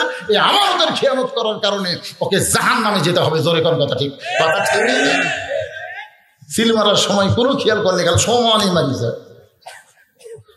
কেউ না দেখলেও কে দেখতেছে? ওমর ফারুক আল্লাহর কাছে শুকরিয়া দেন, 2 হাত তুলে কাঁদতেছে। এমন সময় রাখাল পিছনে গিয়া বলে, পথিক যতই কান্দা কান্দ, উটের দুধ আমি তোমাকে দিবার পারলাম না। ওমর ফারুক বলে, রাখাল ভাই উটের দুধের কোনো দরকার আমার নাই, বরং তোমার কাছে আমি জানতে চাই তুমি না দেখে আল্লাহকে কলিজার মধ্যে জায়গা দিয়া তুমি যে আল্লাহর কোরআন অনুযায়ী চলতেছ, এর বিনিময়ে তোমার চাহিদা কি? তোমার চাহিদা? এই তোমার তো ভালো কোনো চাকরি নাই, তোমার ভালো কোনো খাবার নাই, ভালো কোনো বাড়ি নাই, উট তোমরা চড়াও পথে পড়ে পড়ে, এরপরেও তুমি আল্লাহর কোরআনের দল করো, কোরআন অনুযায়ী চলো, এর বিনিময়ে তোমার চাহিদা কি? কেউ যদি বলে সাইদে হুজুরকে যে 50 বছর আপনি কোরআনের তাফসির করলেন, 50 বছর আপনি কোরআনের তাফসির করলেন, এ বুড়া বয়সে আপনার ছেলে মেয়েরা, মেয়ে তো নয়, আপনার ছেলেরা নাতিরা আপনার একটু সেবা শুশ্রূষা করবে, আপনি সেইটা বাদ দিয়ে জেলের মধ্যে মাটির কম্বল পরে ঘুম পাড়তেছেন, এর বিনিময়ে আপনার চাহিদা কি? আপনি যদি পীর হতেন, আশুষের চাইতে বড় পীর হবার পারতেন। তোর কথা ঠিক? কিন্তু এগুলা না হইয়া আপনি জেলের মধ্যে বুড়া বয়সে কম্বল পাড়ে পাড়ে ঘুম পাড়তেছেন, এর বিনিময়ে আপনার চাহিদা কি? যদি মামুনুল হককে বলা হয় যে তোমার মতন কোটিপতির সন্তান তোমার বাবা শাইখুল হাদিসের কোটি কোটি কোটি কোটি টাকা, তুমি তার সন্তান হয়ে নিজের বউ নিজেলে ধরা পড়লে, এখন তুমি জেলখানাত আছো, এর বিনিময়ে তোমার চাহিদা কি? মুফতি আমির হামজাকে যদি বলা হয় কোরআনের আয়াত নম্বর বলে বলে হক কথা বলে তুমি ওয়াজ করো, আর এখন তুমি জেলের মধ্যে আছো, এর বিনিময়ে তোমার চাহিদা কি? তোমার কি চাহিদা? কি কোন চাহিদা আছে না? কথা কন না কেন? চাহিদা নাই? বাপে ছেলেকে বলতেছে কে সবার বেটারা আরামে থাকে, আর তোর জন্য পুলিশ আমার বাড়িতে প্রতিদিন আসে। আমি তো দেখি তুই নামাজও পড়িস, তোর দাড়িও রাখছিস, তোর পায়ের টাকের উপর ফুল প্যান্ট, তোর চাল চলন ভালো, কথা সত্যি বলিস, তারপরেও তো পুলিশ ধরার জন্য খোঁজে কেন? তোর চাহিদা কি? তোর চাহিদা কি? লুচ্চা বদমাশ গুলা সব পাড়ার মধ্যে ঘুম পাড়তেছে, আর ভালো ছেলে হয়ে তো পুলিশ খুঁজতেছে, তোর চাহিদা কি? কি কোন চাহিদা নাই? ওমর ফারুক বললেন, রাখাল না দেখে আল্লাহকে কলিজার মধ্যে জায়গা দিয়ে তুমি আল্লাহর কোরআন অনুযায়ী চলতেছো, এর বিনিময়ে তোমার চাহিদা কি? সঙ্গে সঙ্গে রাখাল বলে, পথিক আমার চাহিদা হলো রব্বানা আতিনা ফিদ দুনিয়া হাসানাতাও ওয়া ফিল আখিরাতি হাসানা ওয়া কিনা আযাবান নার। ওমর ফারুক, আমি মূর্খ মানুষ ভাই, আমি মূর্খ মানুষ, তোমার কাছে চাহিদার কথা শুনতে চাইলাম, তুমি কোরআনের আয়াত শোনালে কেন? রাখাল বলে, পথিক আমার চাহিদা হলো দুইটা, একটা হলো দুনিয়া আর একটা হলো আখিরাত। আতিনা ফিদ দুনিয়া হাসানা, দুনিয়ার সৌন্দর্য হলো হযরত ওমরকে আমি এক নজর দেখতে চাই।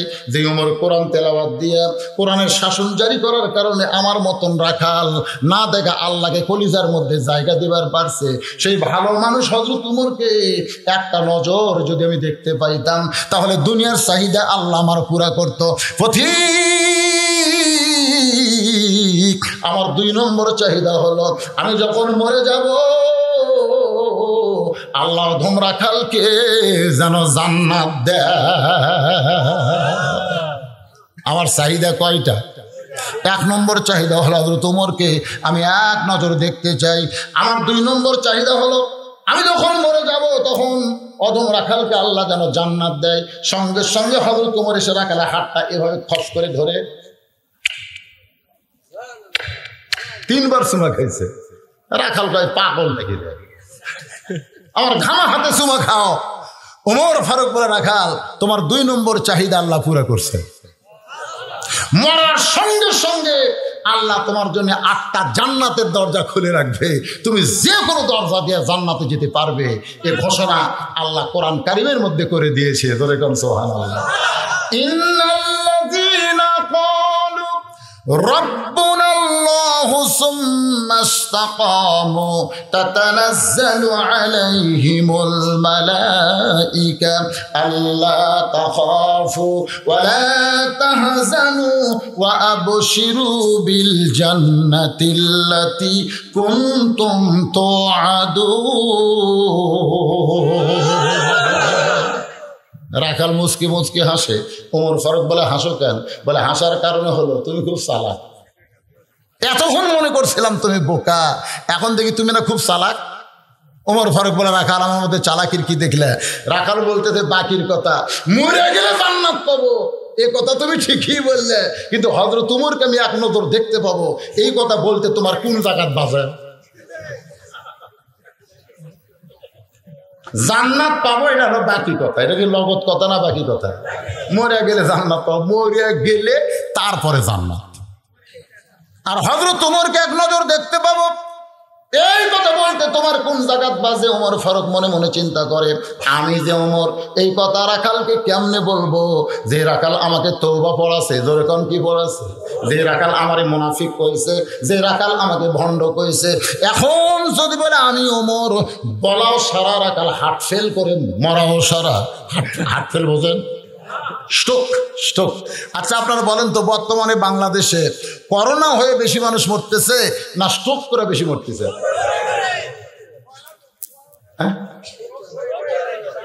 আসলে বর্তমান সরকার এই স্ট্রোক করে মরতেছে, এই মরা বন্ধ করার জন্য কোনো চেষ্টা করতেছে না, খালি করোনা।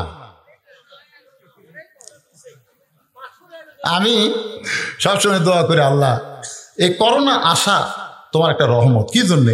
করোনা না আসলে তালেবান কিন্তু স্বাধীন হতো না। ধরে কোন কথা ঠিক? এই করোনা আমেরিকা খালি নিজে বাঁচার ধান্দা, অন্য কোনো দেশে কিন্তু এই যে দিন হলো করোনা শুরু হচ্ছে, আমেরিকা কোনো দেশের দিকে তাকাচ্ছে ওরা খালি কি ভাই বাসি, কি ভাই বাসি, কি হয় বাসি, ওরা নিজেরা বাঁচার ধান্দাত আছে। এইদিকে 20 বছর পর আফগানিস্তান স্বাধীন হয়ে গেছে। ধরে খান সোহারা, হ্যাঁ প্রধানই আছে। এই জন্য করোনা কোনো মহা বিপদ না, করোনা কত জায়গায় আল্লাহ রহমত রে। আমাদের পার্শ্ববর্তী ভারত, এই করোনা আসার পর আর মুসলমান খুব একটা মারতেছে না, ঠিক কিনা বলেন?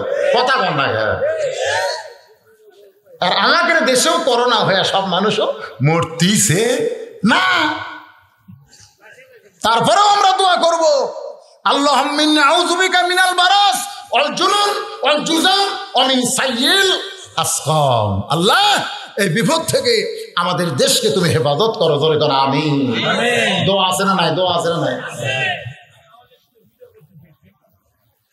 কে বাবা কি হচ্ছে রে? কি হচ্ছে? অসুবিধা হচ্ছে আপনাকে রে? আচ্ছা, ওমর ফারুক চিন্তায় পড়ে গেলেন, আমি যে ওমর, এই কথা রাখালকে কেমনে বলি? কারণ যে রাখাল আমাকে তওবা পড়াছে, জোরে কোন কি পড়াইছে? যে রাখাল আমাকে কি কইছে? মুনাফিক কইছে।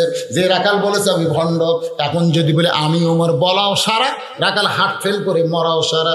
ওমর ফারুক চিন্তায় পড়ে গেলেন। এমন সময় আল্লাহর কোরআন, জোরে বলেন কে? আল্লাহর কোরআন বলতেছে, উদউ ইলা সাবিলি রাব্বিকা বিল হিকমা। ওমর ডাইরেক্ট যদি বলবার না পারো তাহলে ইনডাইরেক্ট বলো। ইনডাইরেক্ট বলেন। বর্তমানে আমাদের বাংলাদেশে হয়তো ডাইরেক্ট কোনো ওয়াজ করা যাচ্ছে না, তো কথা ঠিক কিনা? তাই বলে ইনডাইরেক্ট করা যাবে না? ইনডাইরেক্ট, হ্যাঁ। ওমর ফারুক চিন্তা করতেছে, আমি যে ওমর, এটা হলো ডাইরেক্ট। এটার নাম কি?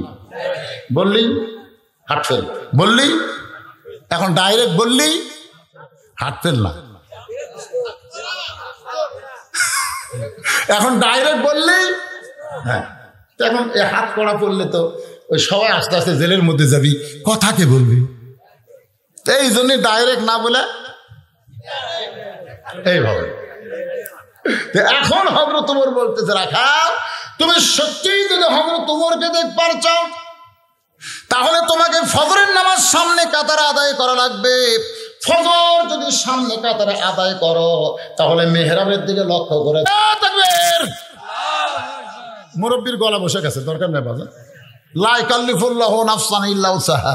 আপনার কষ্ট হবে এমন কিছু আল্লাহ আপনাকে চাপায় দেয় নাই। আপনার গলা এমনি বসে গেছে, আর টুকু টুকু দিয়ে না।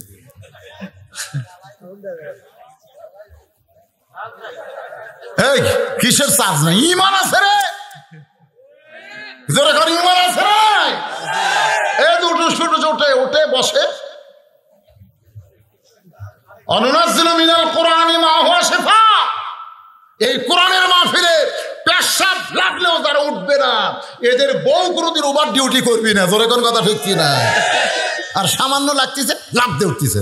ওঠেন, ওই দেওয়াল খোদা লাগবি, দেওয়াল। দেওয়ালের বিজ্ঞাপন দেয়নি, চিকন মোটা করবে, বেকা সোজা করবে। আজকে কোরআনের মাহফিলে বসেন, এ কোরআন আপনাকে এমন ওষুধ দিয়ে দিবে।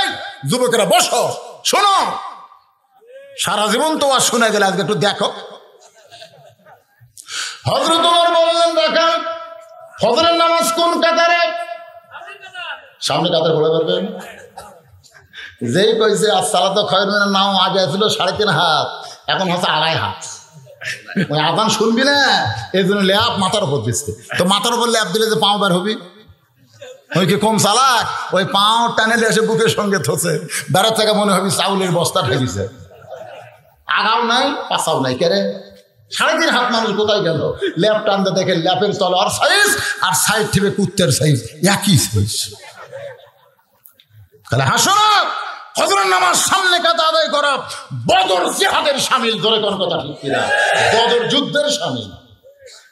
আপনি কি মনে করছেন এই শীতের রাত্রে ল্যাপ ফেলে দিয়ে, কম্বল ফেলে দিয়ে, ঠান্ডা পানি দিয়ে ওযু করে আপনি ফজরের নামাজ পড়তে যাচ্ছেন? ফেরেশতারা আপনাকে দেখতেছে, আল্লাহ পাক আপনাকে দেখতেছে। যুবকেরা নামাজ ধরো, এক নামাজি পারবে যাবতীয় খারাপ থেকে তোমার বাঁচাই দিতে। ধরে কোন কথা ঠিক কিনা? মসজিদের উন্নয়ন, মসজিদ দোতলা না। আমার গাড়ি আটকে দেখো, হুজুর টাকা দেন। আর কিসের টাকা? বলে মসজিদ দোতলা করা লাগবে, মসজিদ দোতলা করা লাগবে। তো ফজরের খবর কি? এক কাতারে হয় না। জোহরের খবর কি? ফজরের চাইতে কম। আসরের খবর কি? ফজরের মতোই। মাগরিবের খবর কি? কোনোদিন 1.5 কাতার, কোনোদিন 1 কাতার। এশার খবর কি? ফজরের মতোই। মসজিদের মধ্যে কয় কাতার? 9 কাতার। তো 9 কাতারে এখনো 2 কাতারই হয় নাই, দোতলা করবে কেন? তখন বলে হুজুর ওই যে জুমার দিনে সবার শেষে আগে যায়, ওই শালাকের জন্যই দোতলা করা লাগতেছে। জুমার দিনে সবার শেষে আগে যায় ওই শালা, ওরা মুসল্লি না, ওরা হলো ফাওয়াইলুল লিল মুসাল্লিন। জোরে কোন কথা? কথা কর না, 5 ওয়াক্ত নামাজের মধ্যে ফজরের নামাজ সামনে কাতারে পড়া এটা দাতা কথা না, কথা কয় না, কথা কয় না। মুরব্বীদের আমি বলতেছি না, যুবকদের বলতেছি বাদা।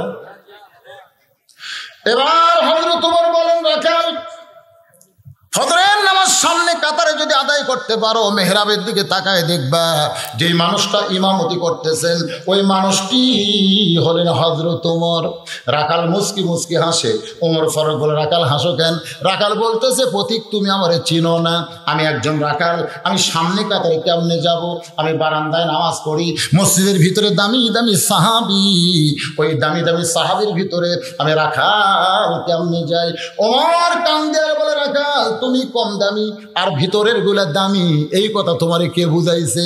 কারণ আল্লাহর তেলাওয়াত হলো ইন্না আকরামাকুম ইনদাল্লাহি আতকাকুম, ওই ব্যক্তির সবচাইতে দামি হয় যার কলিজার ভিতরে আল্লাহর বেশি ভয়। ও যে ছোট ছোট বাচ্চারা আমি দেখতেছি সারে সাইড দিয়ে ঘুরতেছে, যারা ঘুরতেছে ওরা কে কন্ত? ওরা ইবলিস না, ওরা হলো সিজার করা। সিজার করা বোঝেন না? হ্যাঁ, সিজার করা মানে ওরা ঘুমুত থাকতে ওকে বের করে। আমি যখন হয়েছি আমার দাদি আমাকে কইছে, তুই ভাই রে তোর টাইনে বের করতে করতে তোর মাথা লম্বা হয়ে গেল, মানে মাথা আমার লম্বা হয়ে গেছে।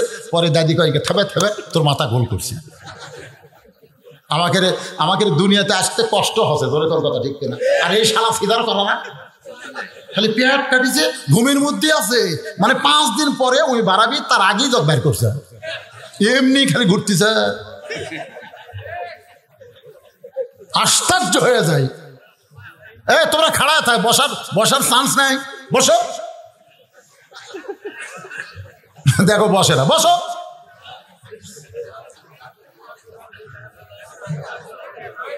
কি বাবা যুবকেরা মন খারাপ করতেছে? বসেন। একটা ছেলে ঘোরাঘুরি করবা না। এই ঘোরাঘুরি করার কারণ হলো ও যখন মায়ের পেটে ছিল, মা পেট দিয়ে গোটা পাড়া ঘুরিছে, ধরে কোন কথা ঠিক কিনা? ওই পেটের মধ্যেই ঘুরুনি বেরাম পাশে বাইরে এসে বসবার পারে। আশ্চর্য কথা। এখন রাত কয়টা বাজে? একমাত্র চোর ডাকাত ছাড়া এই মুহূর্তে কেউ বেড়া ঘুরবি না, জোরে কর কথা ঠিক কিনা? ভালো মানুষের বাচ্চা হয় ঘুম পাড়বি, না কোরআনের মাহফিলে আসবে। ভালো মানুষের বাচ্চা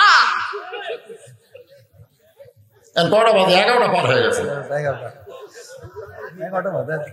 11টার সময়, রাত 11টার সময় রাস্তা ঘোরা দেবি। ভিতরে আসো বাবা, ভিতরে সোনার সানেরা ভিতরে আসো, তোমাকে জন্য মজার ওয়াজ আসতেছে বাজা।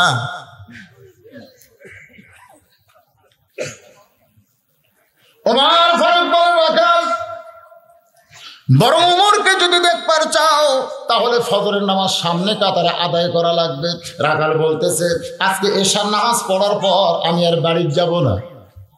ওমর ফারুক বললেন, কেন বাড়ি যাইবা না?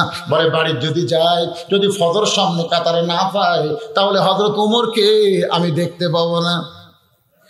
ওমর ফারুক বলে, রাখাল তাহলে কি করবা? বলে, এশার নামাজ পড়ার পর থেকেই ফজরের নামাজ সামনে কাতারে ধরার চেষ্টা করব।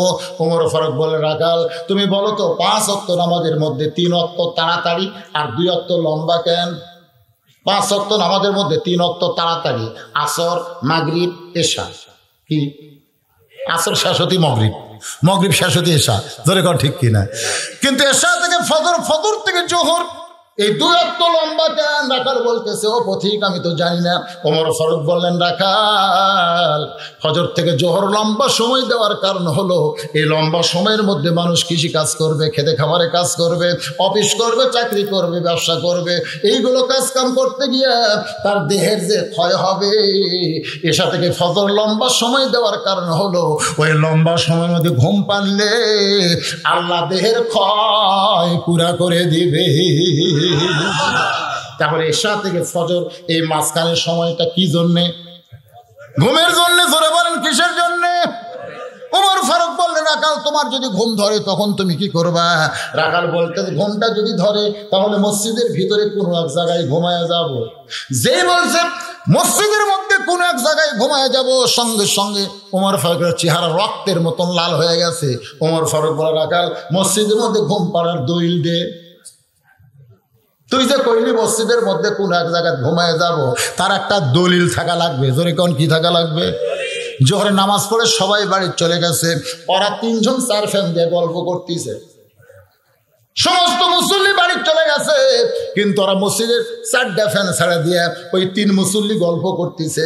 এবার আলুর যে অবস্থা হলো ভাই, সামনে আলু যে কি হলি, ফ্যান ঘুরতেছে মাথার উপর, আর ওরা আলু আন্দার গল্প করতেছে। ফেরেশতা কয়, আল্লাহ সব মুসল্লি বাড়ি গেল, এই 3টা যে গল্প করতেছে মসজিদে মাথার উপর ফ্যান ঘুরতেছে, এদের রেজাল্ট কি? আল্লাহ বলতে, ফেরেশতা ওরা দুনিয়াবি গল্প করতে করতে ওদের মাথার উপরে যতক্ষণ ফ্যান ঘুরেছে, ওই ফ্যানের কারেন্টের বিল এই 3টা শয়তান না দেওয়া পর্যন্ত জান্নাতে যাবার পারবে না। কারণ মসজিদ ওর বাপের বাড়ি না যে ইচ্ছা মতো ফ্যান ঘুরাবি। ধরে কোন কথা ঠিক কিনা? এ কথা বল না কেন?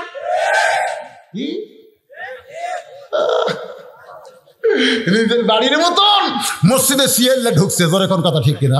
সাবাকের কান সারা খালি জুতিয়ার বাড়ি। সিয়ার কিরে কমর দোষক, তোমার জামাতে নামাজ পড়া লাগবে না।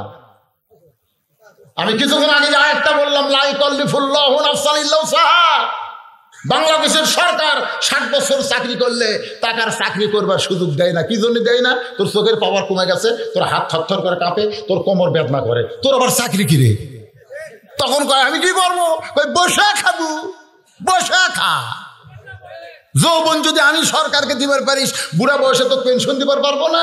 তুমি যৌবন বয়সে যদি আল্লাহকে নামাজ দিতে পারো, বুড়া বয়সে ঠিক মতো নামাজ না পড়তে পারলেও ওই যৌবনের নামাজের পেনশন তোমাকে সারা জীবন সওয়াব আল্লাহ দিয়ে দিবে। ধরে কোন কথা সত্যি না?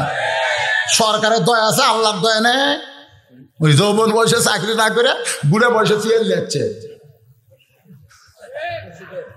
পেনশন নিবে। নামাজের ভিতরে এবং বাহিরে কয় ফরজ? 13 ফরজ। জোরে বলেন কয় ফরজ? তার মধ্যে একটা ফরজ হলো দাঁড়িয়ে নামাজ পড়া। ইচ্ছা করে কেউ যদি একটা নামাজের ওয়াজিব তরক করে তাহলে নামাজ নষ্ট হবে, আর ভুল করে যদি ওয়াজিব তরক করে সেজদা দিলে নামাজ হবে, কিন্তু ফরজ তরক করলে তার তো নামাজ হবে না। তুমি হেঁটে হেঁটে মসজিদে আসো, তুমি 10 কেজি বাজার করে ওই কি বাজার এটা আপনাকে কিলগাছা বাজার থেকে তুমি বাড়ি পর্যন্ত হেঁটে হেঁটে চলে আসো।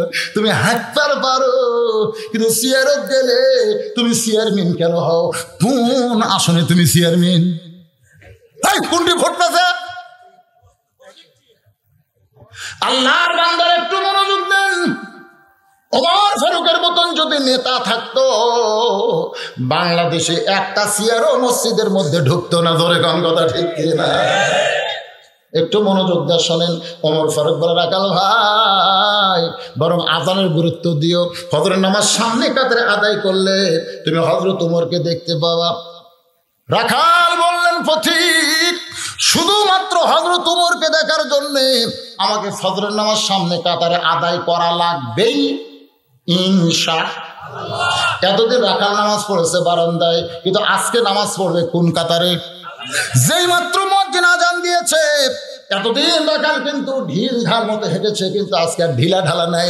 সামনে কাতারে যাওয়ার জন্য মসজিদের বারান্দা থেকে এবার দরজায় গিয়ে বলতেছে, আল্লাহুম্মা আফতাহলি আবওয়াব রাহমাতিক। এই ডান পা দিয়ে রাখাল মসজিদের মধ্যে ঢুকে সামনে কাতারে যখন যাবার চায়, প্রত্যেকটা সাহাবী নড়ে সরে রাখালকে যাওয়ার রাস্তা করে দেয়। রাখাল মনে মনে কয়, আল্লাহ এতদিন বারান্দায় থেকে মনে করছিলাম ভিতরে দামি দামি সাহাবী আর আমি একজন রাখাল, কিন্তু আজকে ভিতরে ঢুকে দেখতে আমিও যা এরাও তাই। এটা ভিতরে না ঢুকলে বোঝা যায় না। আমি নিজের চোখে 5 স্টেশন মসজিদে দেখছি ভাই, ডান পাশে একজন গোড়া আওয়ামী লীগ, ডান পাশে যিনি দাঁড়াচ্ছে তিনি হচ্ছেন গোড়া আওয়ামী লীগ, আর বাম পাশে যিনি দাঁড়াইছে তিনি হলেন গোড়া বিএনপি, আর মাঝখানে যিনি চান্স নিচ্ছে তিনি হলেন গোহরা জামাত। আমি নিজের চোখে দেখছি রে, ডান পাশে আওয়ামী লীগ, বাম পাশে বিএনপি, মাঝখানে জামাত, 3 জন মিলে কাতার সোজা করতেছে। ধরে কি সোজা করতেছে? জামাত ইসলাম 4 আঙ্গুল পিছনে আসছে, মনে করছে যে ডান পাশের হলো স্বাধীনতার স্থপতি আর বাম পাশে হলো স্বাধীনতার ঘোষক, আর আমি হচ্ছি যুদ্ধ অপরাধী। এই মনে করে কাতার ছাড়া তার একজন পিছনে আছে, আওয়ামী লীগ পিঠে হাত দিয়ে বলতে যে কে ভাই তুই কাতার চিনিস না? চিনি তো ভাই, সাহস পাই না। সাহস পাস না বরাবর আমার পায়ের গোড়ার সঙ্গে গোড়ালে মিল কর। আমি কিন্তু কেবল কতি মানে এখন জামাত খাওয়ার পারে না। আওয়ামী লীগ কি করি কি করি? আরে আমি আওয়ামী লীগ, তুই জামাত, তুই বিএনপি, এটা হলো ব্যারিয়ারে, এটা হলো ব্যারিয়ার। ভিতরে কোনো আওয়ামী লীগ বিএনপি জামাত নাই, 14 দল 20 দল ভাঙ্গে আমরা মুসলমান এক কাতার হতে চাই। জোরে কোন কথা ঠিক কিনা? এক কাতার।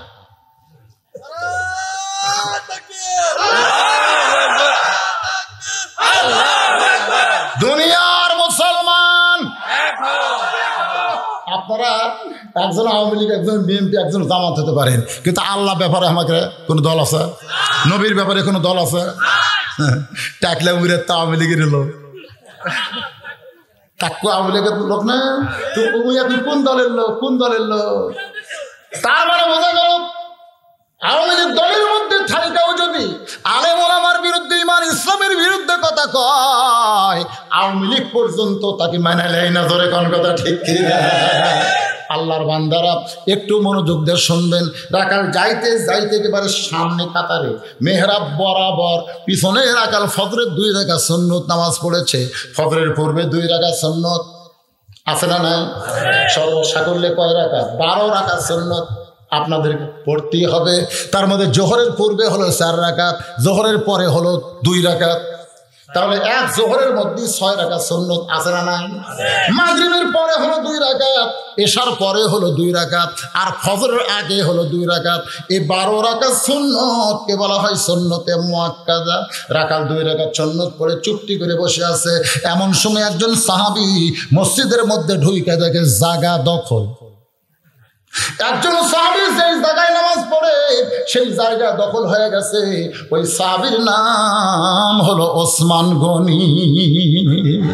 আল্লাহর নবী বলেছেন, আমি যখন ইমামতি করব, আমি বরাবর যিনি নামাজ পড়বেন পিছনে, তার নাম হবে আবু বকর। আবু বকর যখন ইমামতি করবে, আবু বকর বরাবর পিছনে যিনি নামাজ পড়বে, তার নাম হলো হযরত ওমর। হযরত ওমর যখন ইমামতি করবে, ওমর বরাবর পিছনে যিনি দাঁড়াবে, তার নাম হবে ওসমান।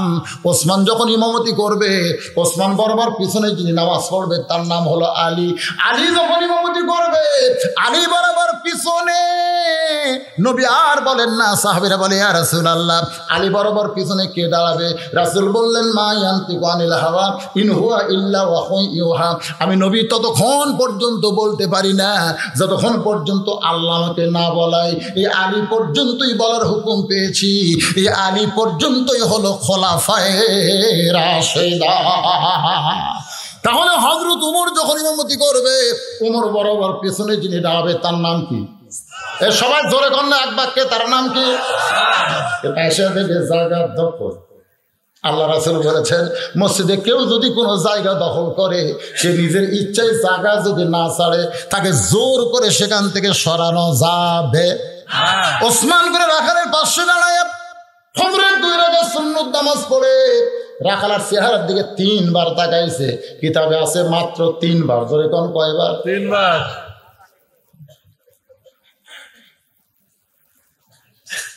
2 বার আছে, 3বার কে বলছো?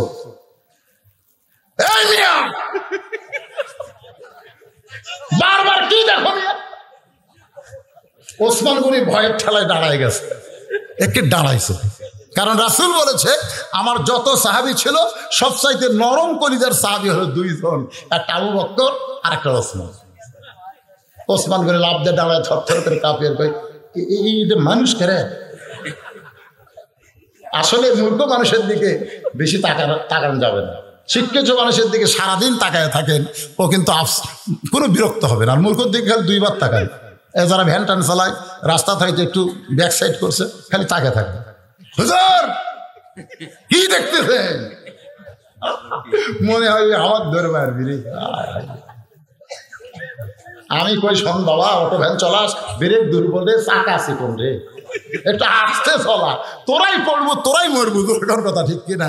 কিন্তু মাঝখানতে যে 2টা যাত্রী আছে, এরকম হয়ে যায় বিপদ রে। এই অটো ভ্যান আসার পরে যা মোশান হসে ভাই, রাস্তাঘাট সব দখল। ওরা কোনো পার্কিং মানে না তো, যেটি সেটি।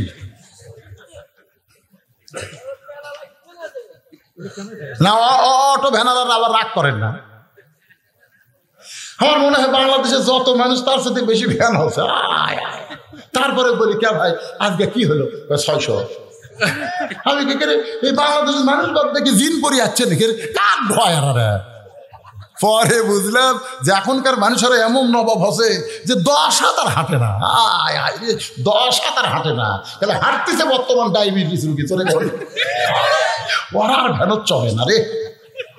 আজকে যারা হাঁটতেছেন না, আপনার কোনো তো হাঁটা লাগবে, জোরে কোন কথা ঠিক হাঁটা লাগবে। এরা পুরুষ মানুষ, এই দেবো কেনা হাঁটো না কেন?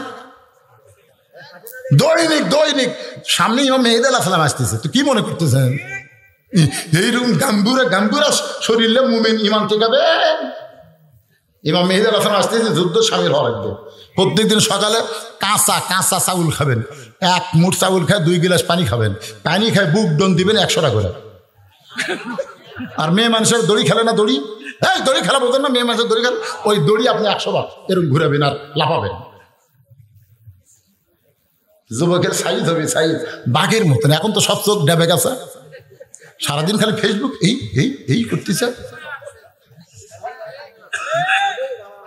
যুবকেরা সময় নষ্ট করো না বাবা। ঈসা আলাইহিস সালাম দৈনিক 70 বার মাথার পাগড়ি বাঁধতেছে, দৈনিক 70 বার মাথার পাগড়ি বাঁধতেছে। দুনিয়াতে যে নাফরমানি চলতেছে, এই নাফরমানি মানা যায় না। আল্লাহ বলতেছি ঈসা ধৈর্য ধর, তোমার আগে ইমাম মেহেদীকে পাঠাবো, মেহেদী বাহিনীকে আগে তৈরি করা লাগবে। আমাদের বাংলাদেশ থেকে ইমাম মেহেদীর বাহিনী তৈরি হওয়ার দরকার আছে না নাই? দরকার আছে না নাই? আল্লাহ রাসূল বলেছেন মান সাল্লাল্লাহু তাআলা আশ-শাহাদাতা বিসিদকিন মানাজাহমা মান সাল্লাল্লাহু তাআলা শাহাদাতা বিসিদকিন বাল্লাগাহুল্লাহু মানাজিলা শুহাদা ওয়া মা তাআলা ফিরাশিহি রাওয়াহুল বুখারী কিতাবুল মাগাজি।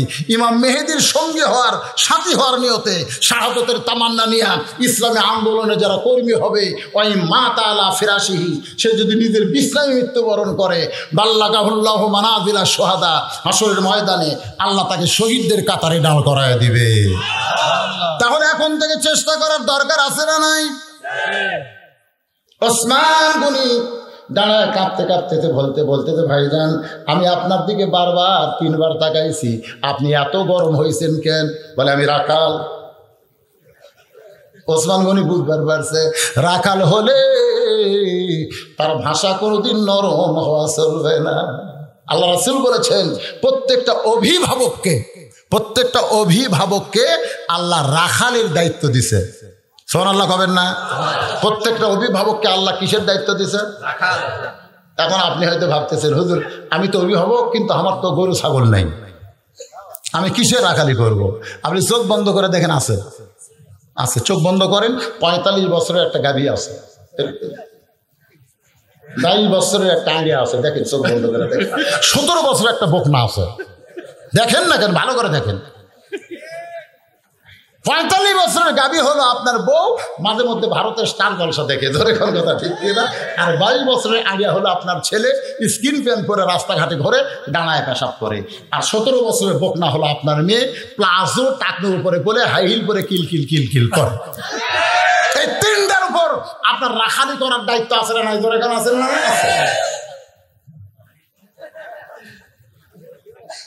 আল্লাহ নবী কেমন রাখাল ছিলেন? ঘরের মধ্যে ঢুইকা দেখে 9 বছরের ফাতেমা হাতের মধ্যে চুরি দিয়ে মুসকি মুসকি হাসতেছে। 9 বছরের মেয়ে হাতে চুরি দিয়ে মুসকি মুসকি হাসে। নবী ঘরের মধ্যে ঢুকলেন না। ফাতেমা চমকে গেল, যে বাবা ঘরের মধ্যে ঢুকি আমাকে মা মা বলে আদর করে, সেই বাবা কেন ঘরের মধ্যে ঢুকলো না? বাইরে গিয়ে দেখে বারান্দায় নবীর চোখ দিয়ে দর দর করে পানি পড়তেছে। ফাতেমা বলে বাবা কি দুঃখ গো আপনার মনে, এমন করে আপনি কেন কাঁদতেছেন? রাসূল বলে, ফাতেমা যে দুনিয়াতে সাজবে মা, আল্লাহ তার আখিরাতের সাজ কমায়া দিবে। শুধু এইটুকু বলেছে, সঙ্গে সঙ্গে ফাতেমা হাতের চুড়ি খুলে বাড়ি ফাইলা দেয়।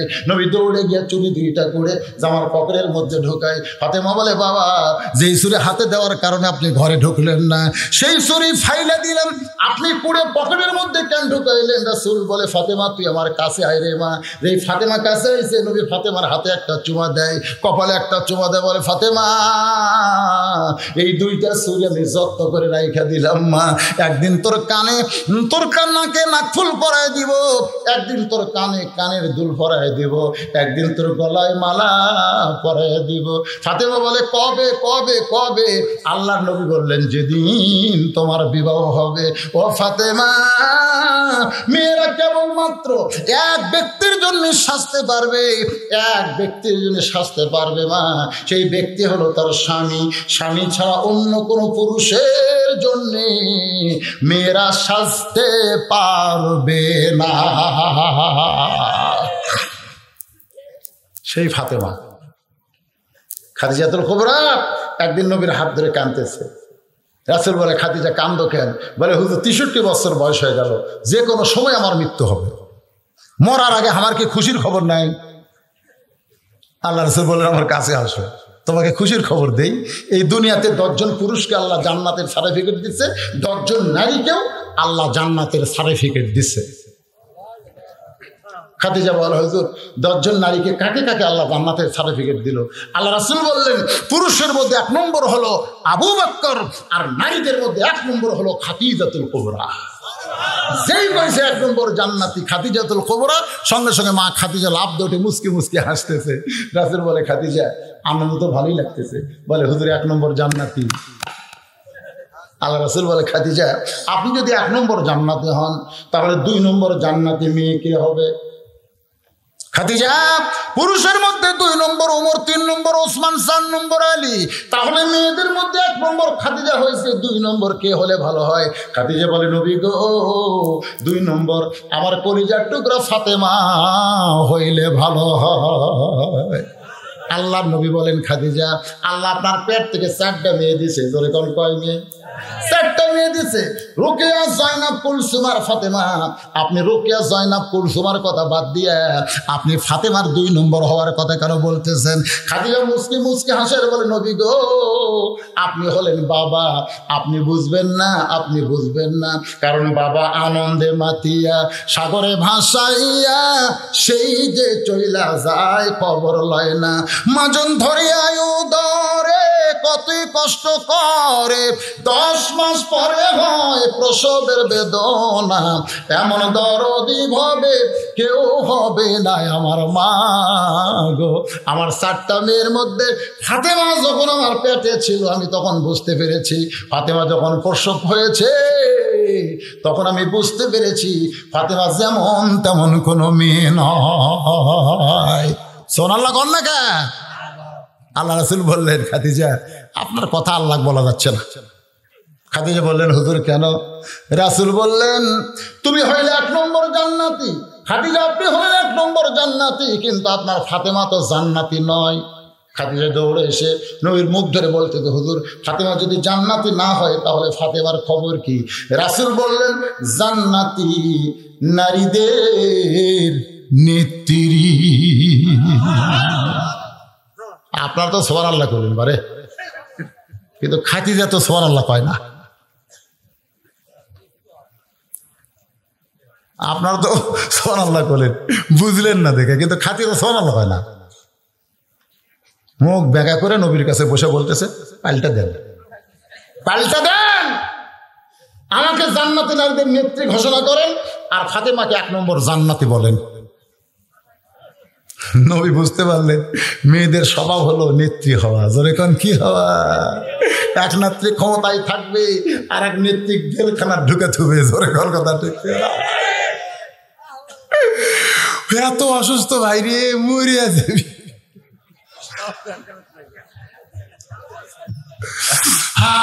গোটা পৃথিবীর সমস্ত মানবতা হ্যাঁ জামিনদারেরা চিঠি দিচ্ছে, এটা কি রে, মরিয়া যাচ্ছে।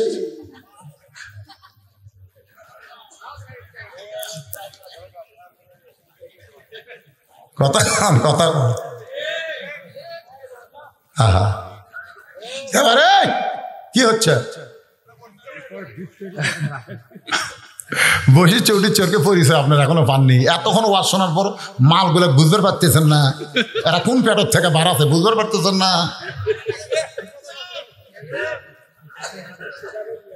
এই বোঝা যাচ্ছে না এত কি, খালি দেখালেন আর বোঝেন।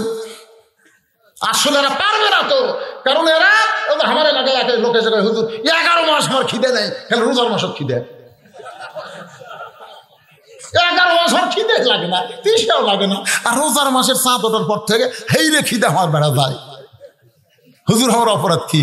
আমি বললাম আমি জানি না, তোর মায়ের কাছে যা, তোর মা বাসা আছে কয়ে আছে, যা মায়ের কাছে যা। ওই মায়ের কাছে বলতে কেমন 11 মাস আমার খিদে কম, রোজার মাসে খিদে। মা বলতেছে তোর দাদি শয়তানি করছে।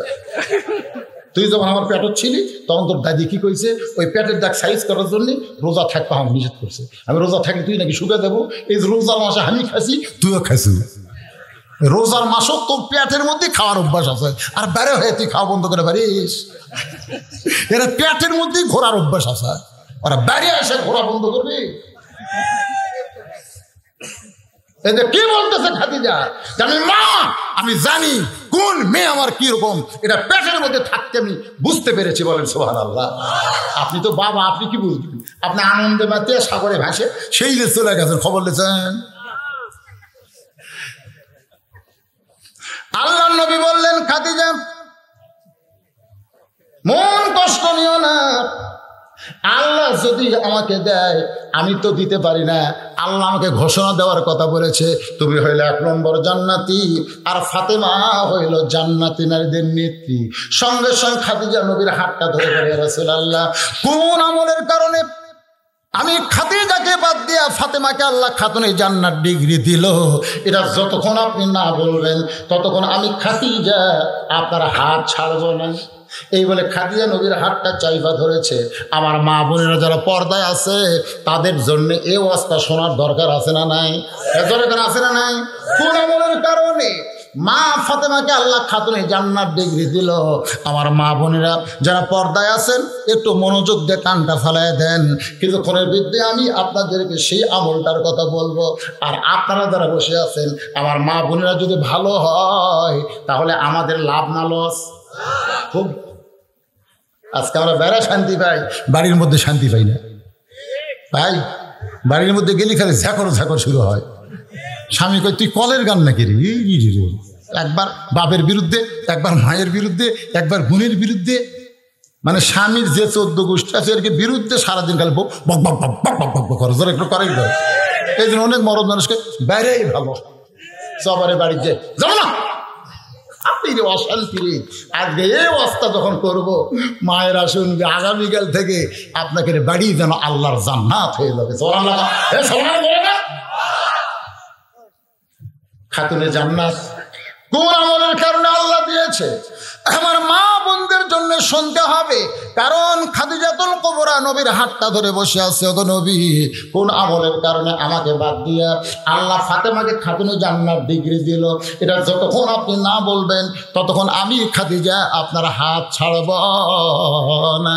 ওসমান গনি বলে, ভাইজান আপনি রাখেন? বলে হ্যাঁ। সামনে কাতারে আসার কারণ কি? কারণ হলো দেখার জন্যে। সারা জীবনের সাধনায় একটাবার যদি দেখতে পাই আর আমার দেখার দরকার নাই। আজকে দেখা হলে আমি চলে যাব, আর কোনোদিন আমি সামনে কাতারে আসবো না। আমি বারান্দায় নামাজ পড়ি, আমার সামনে কাতারে আসার কোনো দরকার নাই।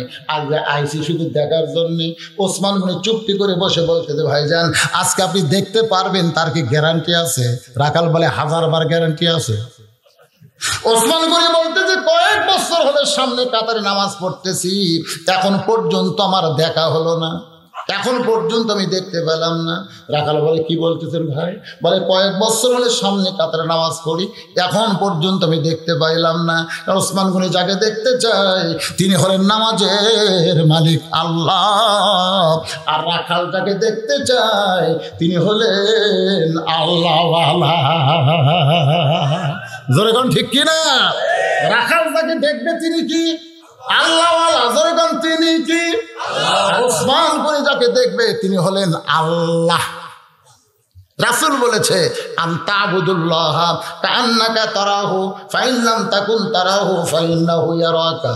আল্লাহ নবী বলেছেন তুমি যখন ইবাদতের মধ্যে শামিল হবে, ইবাদতের মালিক আল্লাহকে তুমি দেখতে পাবে। সুবহানাল্লাহ কোন না কেন? যদি দেখা সম্ভব না হয় তাহলে তুমি যে আল্লাহর ইবাদত করতেছো এটা আল্লাহ দেখতেছে, এই বিশ্বাস তোমার কলিজার মধ্যে আসবে। তাহলে আপনারা যদি মসজিদে যান, কার ঘরে? কথা কয় না, কার ঘরে? আপনারা সত্যি করে বলেন তো, যে আপনাকে যদি প্রধানমন্ত্রী ডাকে, প্রধানমন্ত্রী যদি ডাকে, তাহলে আপনারা প্রধানমন্ত্রীর ডাক শুনে যাবেন না? কথা কয় না। খালি যদি এই 10 জনের মধ্যে 5 জনক ডাকে, ওই জাভিয়ার কই প্রধানমন্ত্রী আমার ডাকছে রে, আমি কিন্তু তুই মুয়া লোক না, প্রধানমন্ত্রী আমার ডাকে রে। হ্যাঁ, প্রধানমন্ত্রীর কার্যালয়ে আপনি কেমন পোশাক পরে যাবেন? কথা কয় না বারে, কথা কয় না রে, কেমন পোশাক পরে যাবেন? আর আবার এক চাষা 4 হাতা গামছা গাওয়াত দিয়ে জোহর না চলে যাচ্ছে, গামছা চাদর লাল গাওয়াত দিয়ে জোহর না চলে যাচ্ছে। চাষা করলাম কে চাষা? গামছা গাওয়াত দিয়ে। চাষা বলছে ফতুয়া দে, ফতুয়া দে, নামাজ হবি না, ফতুয়া দে। আমি বললাম চাষা এত রাগ করছেন? রাগ করবো না, আমি গামছা গাওয়াত দিয়ে মসজিদ, তোর বাজে কোন জায়গা? আমি বললাম চাষা এই গামছা গাওয়াত দিয়ে আপনি বিয়ের বেড়ে যাওয়ার পারবেন? চাষা রাগ করে কয় এই বছর 5টা পাঞ্জাবে বানাইছি, গামছা গাওয়াত দিয়ে বিয়ের বাড়ি যাবো কেন? আমি বললাম চাষা এই গামছা গায়ে কি আপনি জামাইয়ের বাড়ি যাওয়ার পারবেন? বলে তোর মাথা খারাপ হয়েছে, জামাইয়ের কি দাম নাই? জামাইয়ের বাড়ির শ্বশুর কোনোদিন কি গামছা গায়ে দিয়ে যায়? তাহলে গামছা গায়ে বিয়ের বাড়ি যাওয়ার পারবেন না, জামাইয়ের বাড়ি যাওয়ার পারবেন না, আর গামছা গায়ে আপনি আল্লাহর ঘরে ঢোকেন কেমনে? বিয়ের বাড়ি বিয়ে আছে, আল্লাহর ঘরে আল্লাহ নাই, এ কথা আমার আছে না নাই? এই মমতার যে কয় মসজিদ ঘরে আল্লাহ থাকে না, আল্লাহ থাকে মুমিনের অন্তরে। কথা কয় না, মসজিদ ঘরে আল্লাহ থাকে না, আল্লাহ থাকে মুমিনের অন্তরে। লা ইলাহা ইল্লাল্লাহু মুহাম্মাদুর রাসূলুল্লাহ সাল্লাল্লাহু আলাইহি সাল্লাম। ওসমান গনি বলতে যে ভাইজান কয়েক বছরের সামনে কাতারে নামাজ পড়তেছি, এখন পর্যন্ত দেখতে পাই না। রাখাল বলতেছে তোমার চোখে দোষ আছে, তুমি আমার হাত ধরো।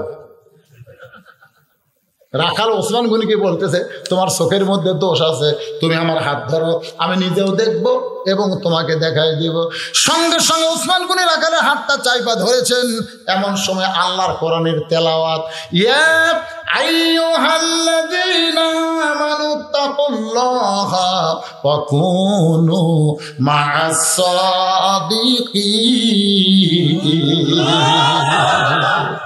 আল্লাহু আকবার তো বলেন। এই আয়াতের বাংলা কি? ইয়া আইয়ুহাল্লাযীনা আমানু, যারা আমাকে বিশ্বাস স্থাপন করেছো, আত্তাকুল্লাহ, তোমাদের ভিতরে যদি আল্লাহর ভয় রাখতে চাও, ওয়া কুনু মা'আস সাদিকিন, তোমরা সত্যবাদী হইয়া যাও, সত্যবাদী হইয়া যাও। মা মা মানে কি? সঙ্গী হও, সত্যবাদীর সঙ্গী হও। এখন সামনে ভোট আসতেছে, আপনারা কার সঙ্গী হবেন? এই 3টে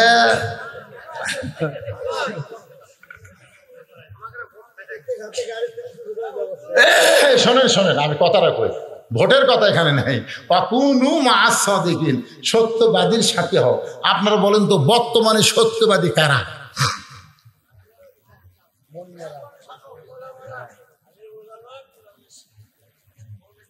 পিছনে যে করা জুয়ান তাকড়ার আছে, একটা কথা কয় না।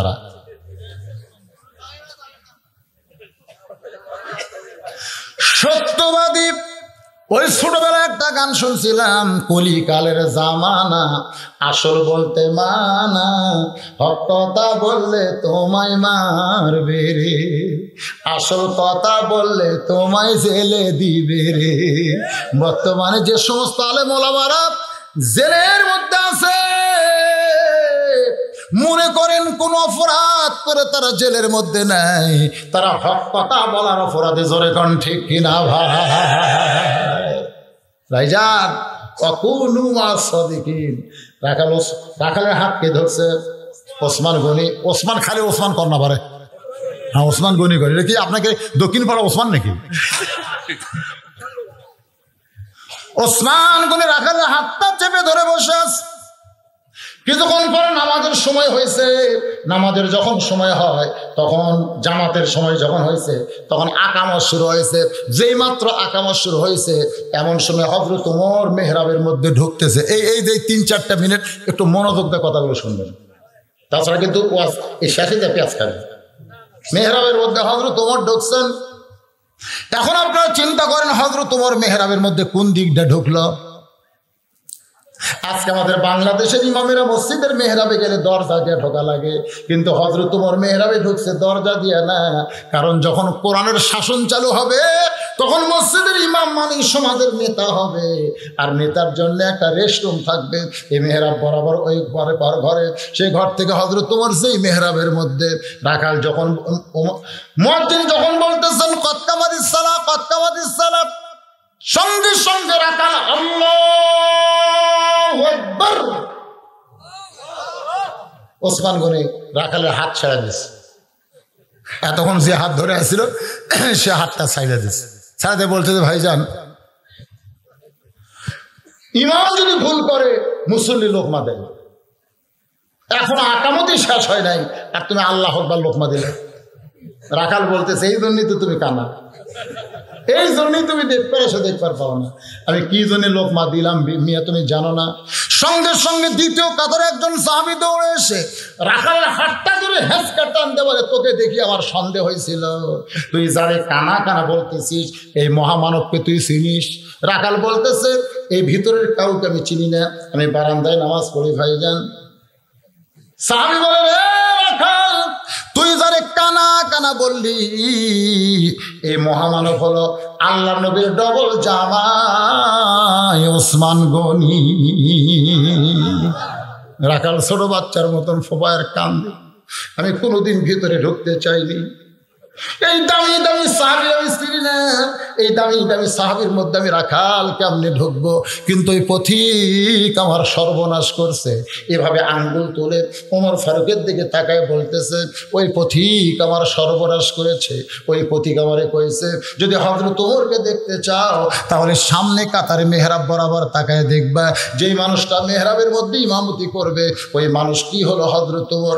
আমি শুধুমাত্র হযরত ওমরকে দেখার জন্যে আজকে বারান্দা থেকে সামনে কাতারে আইছি, কিন্তু সামনে কাতারে এসে ওই প্রতীককেই যদি মেহরাবে দেখতে পাই তাহলে তোমরাই বলো আমার লোকমা দেওয়া ছাড়া তো উপায় নাই। আমি আল্লাহু আকবার লোকমা দিয়া ওই প্রতীককে ওই জায়গা থেকে সরায় দিয়া ওই জায়গায় হযরত ওমরকে আমি এক নজর দেখতে চাই। হাজার হাজার সাহাবীরা কাঁদতেছে। সমস্ত মুসল্লি সাহাবীরা যখন কান্দে, রাখাল চিল্লায় বলে আল্লাহ বারান্দায় নামাজ পড়া ভালো, এর ভিতরে কেন কান্দা কান্দি শুরু হয়ে গেল? ওসমান গনি বলে রাখাল ভাই, এ হাজার হাজার সাহাবী কান্দার কারণ হলো তুমি যারা পথিক পথিক বলতেছ তিনি হলেন হযরত ওমর। গাছের গোড়া কাটলে গাছটা যেমন ঠাস করে পড়ে যায়, রাখাল মেহরাবের মধ্যে তেমন পড়ে গিয়া কাটা মুরগির মতো ছটফট করার বলে, ইয়া আমির আল মুমিনিন, আমি আপনাকে তওবা পড়াইছি, আমি আপনারে মুনাফিক কইছি, আমি আপনারে ভণ্ড কইছি। ইয়া আমির আল মুমিনিন, আমি আপনারে তওবা পড়াইছি, আমি আপনারে মুনাফিক কইছি, আমি আপনারে ভণ্ড কইছি, এত কথা বলেছি গো আমির, আপনি অধম রাখালকে কিছুই বলেন নাই। সমস্ত সাহাবীরা চিল্লায় বলে এই পাগল কে রে? কারে তওবা পড়াইছে? কারে মুনাফিক কইছে? কারে ভণ্ড কইছে? এই পাগল কে রে? সঙ্গে সঙ্গে ওমর ফারুক দেখলেন গোটা মসজিদের পরিবেশ হাট বাজারের মতন হইচই শুরু হয়ে গেছে। ওমর ফারুক জোরহাত করে বললেন, আতিউল্লাহ ওয়া আতিউর রাসূল ওয়া উলিল আমরি মিনকুম, আল্লাহর আনুগত্য করো, নবীর অনুসরণ করো। আমি যদি তোমাদের আমির হই, আমাকে তোমরা মানো। সমস্ত সাহাবী চিল্লায় বলে, একবার কেন 1000 বার মানি। তাহলে তোমরা শোনো, আমারে তওবা পড়াইছে, আমারে মুনাফিক কইছে, আমারে ভণ্ড কইছে। আমার সামনে এমন কথা যখন উচ্চারণ করতেছে, আর বিচার হবে, আর বিচার হবে আল্লাহর আইন দিয়ে। জয় করকার আইন দিয়ে, আল্লাহর কোরআনের তেলাওয়াত দিয়ে আর বিচার হবে। এখন বিচার দেখবে না নামাজ আদায় করবে? তোমরাই বলো এই মুহূর্তে এর বিচার আমি করবো আল্লাহর কোরআন দিয়া, না তোমরা নামাজ আদায় করবে? সমস্ত সাহাবী চুপ মেরে চিন্তা করে, কারণ সব কিছুর আগে নামাজ। যখন সব কিছুর আগে কি? কারণ আকামত যখন হয়ে গেছে, এখন নামাজ বাদ দেয় কেমনে এই কাম করে?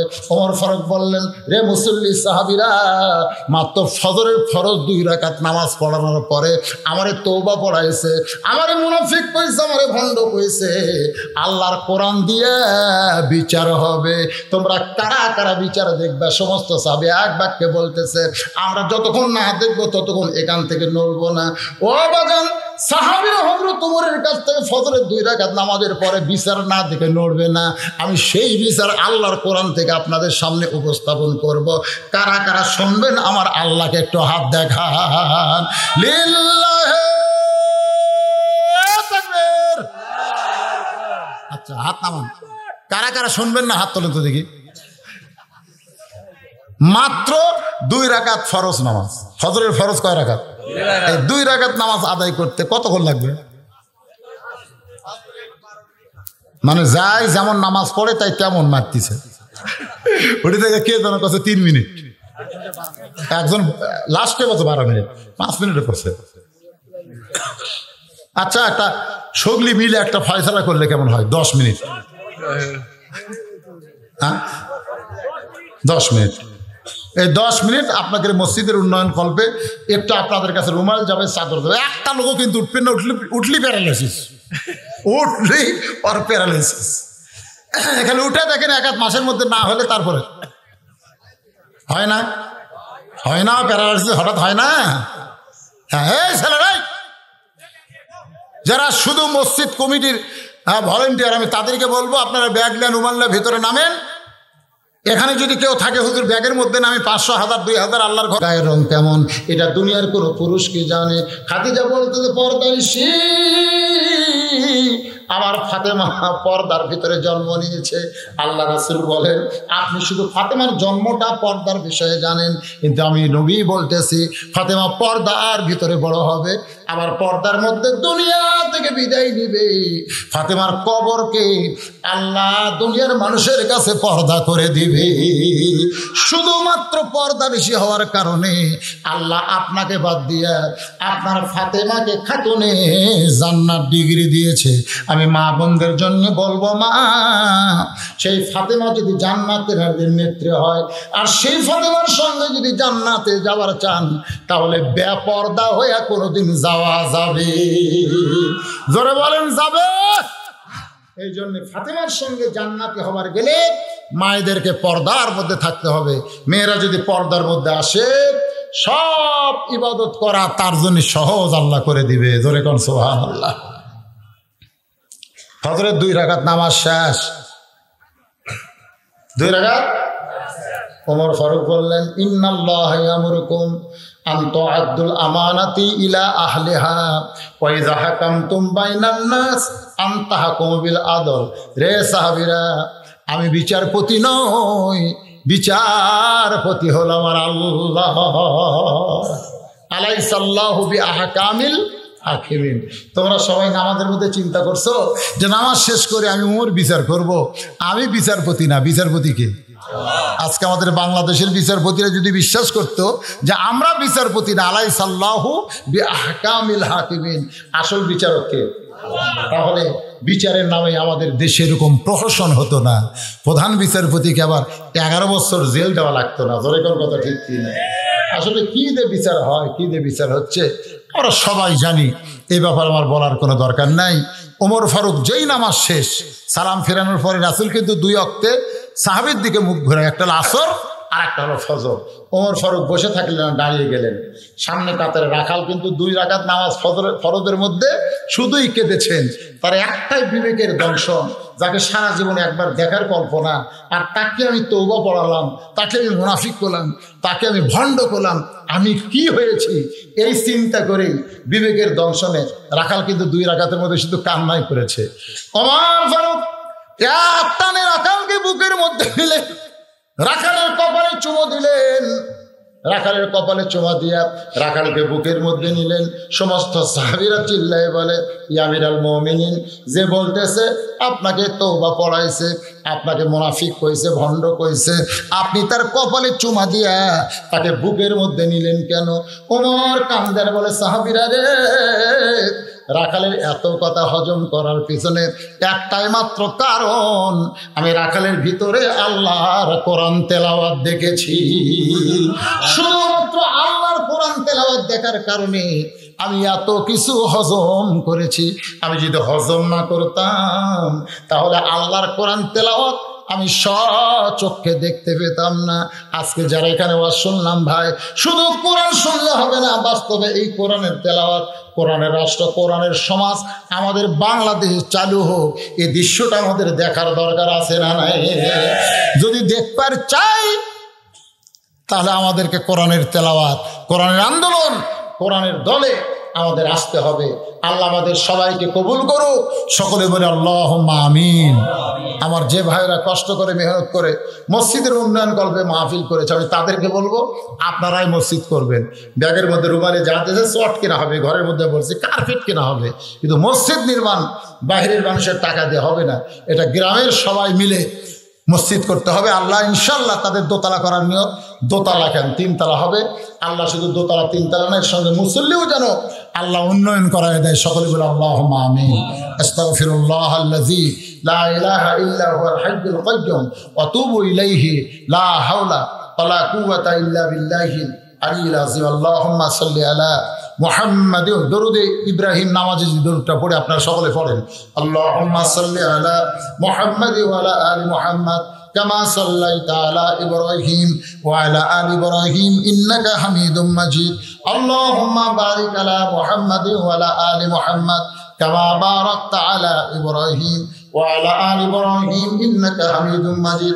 অত্র এলাকার সমস্ত যুবকদেরকে আমি বলবো, বাজান এই মুহূর্তে তোমাদের আর ভলেন্টিয়ারি করা লাগবে না, তোমরা ভিতরে আসো, তোমরা ভিতরে আসো, মোনাজাতে শামিল হও, মোনাজাতে শামিল হও। আমাদের সকলের হেদায়েতের জন্য, নাজাতের জন্য, জান্নাতের জন্য আল্লাহর কাছে মোনাজাত করার দরকার আছে না?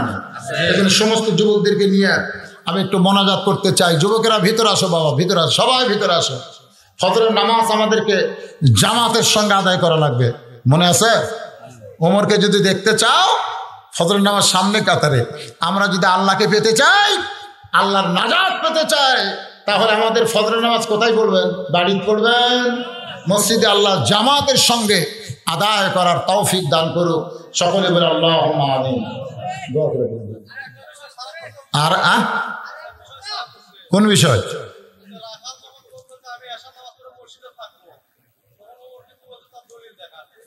মসজিদে ঘুমানোর কোনো দলিল নাই, পারবে না তো। শুধু ইতিকাফ। আপনি যদি সূরা কদর, আপনার আমার আগে যে হুজুর ওয়াজ করলো, সূরা কদরতে ওয়াজ করলো না?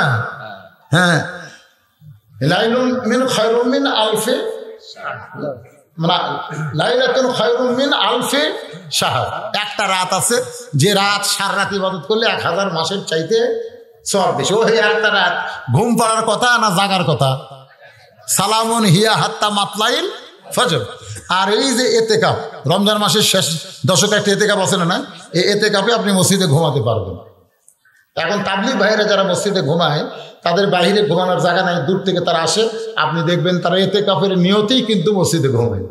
আপনি দেখবেন খেয়াল করে, ওযু করে নামাজ পড়তে পড়তে, জিকির করতে করতে, দরুদ পড়তে পড়তে ঘুমায়। এটা ঘুমটা কিন্তু ঘুম নয়, এটা হলো ইবাদত। এই ঘুমটা কি?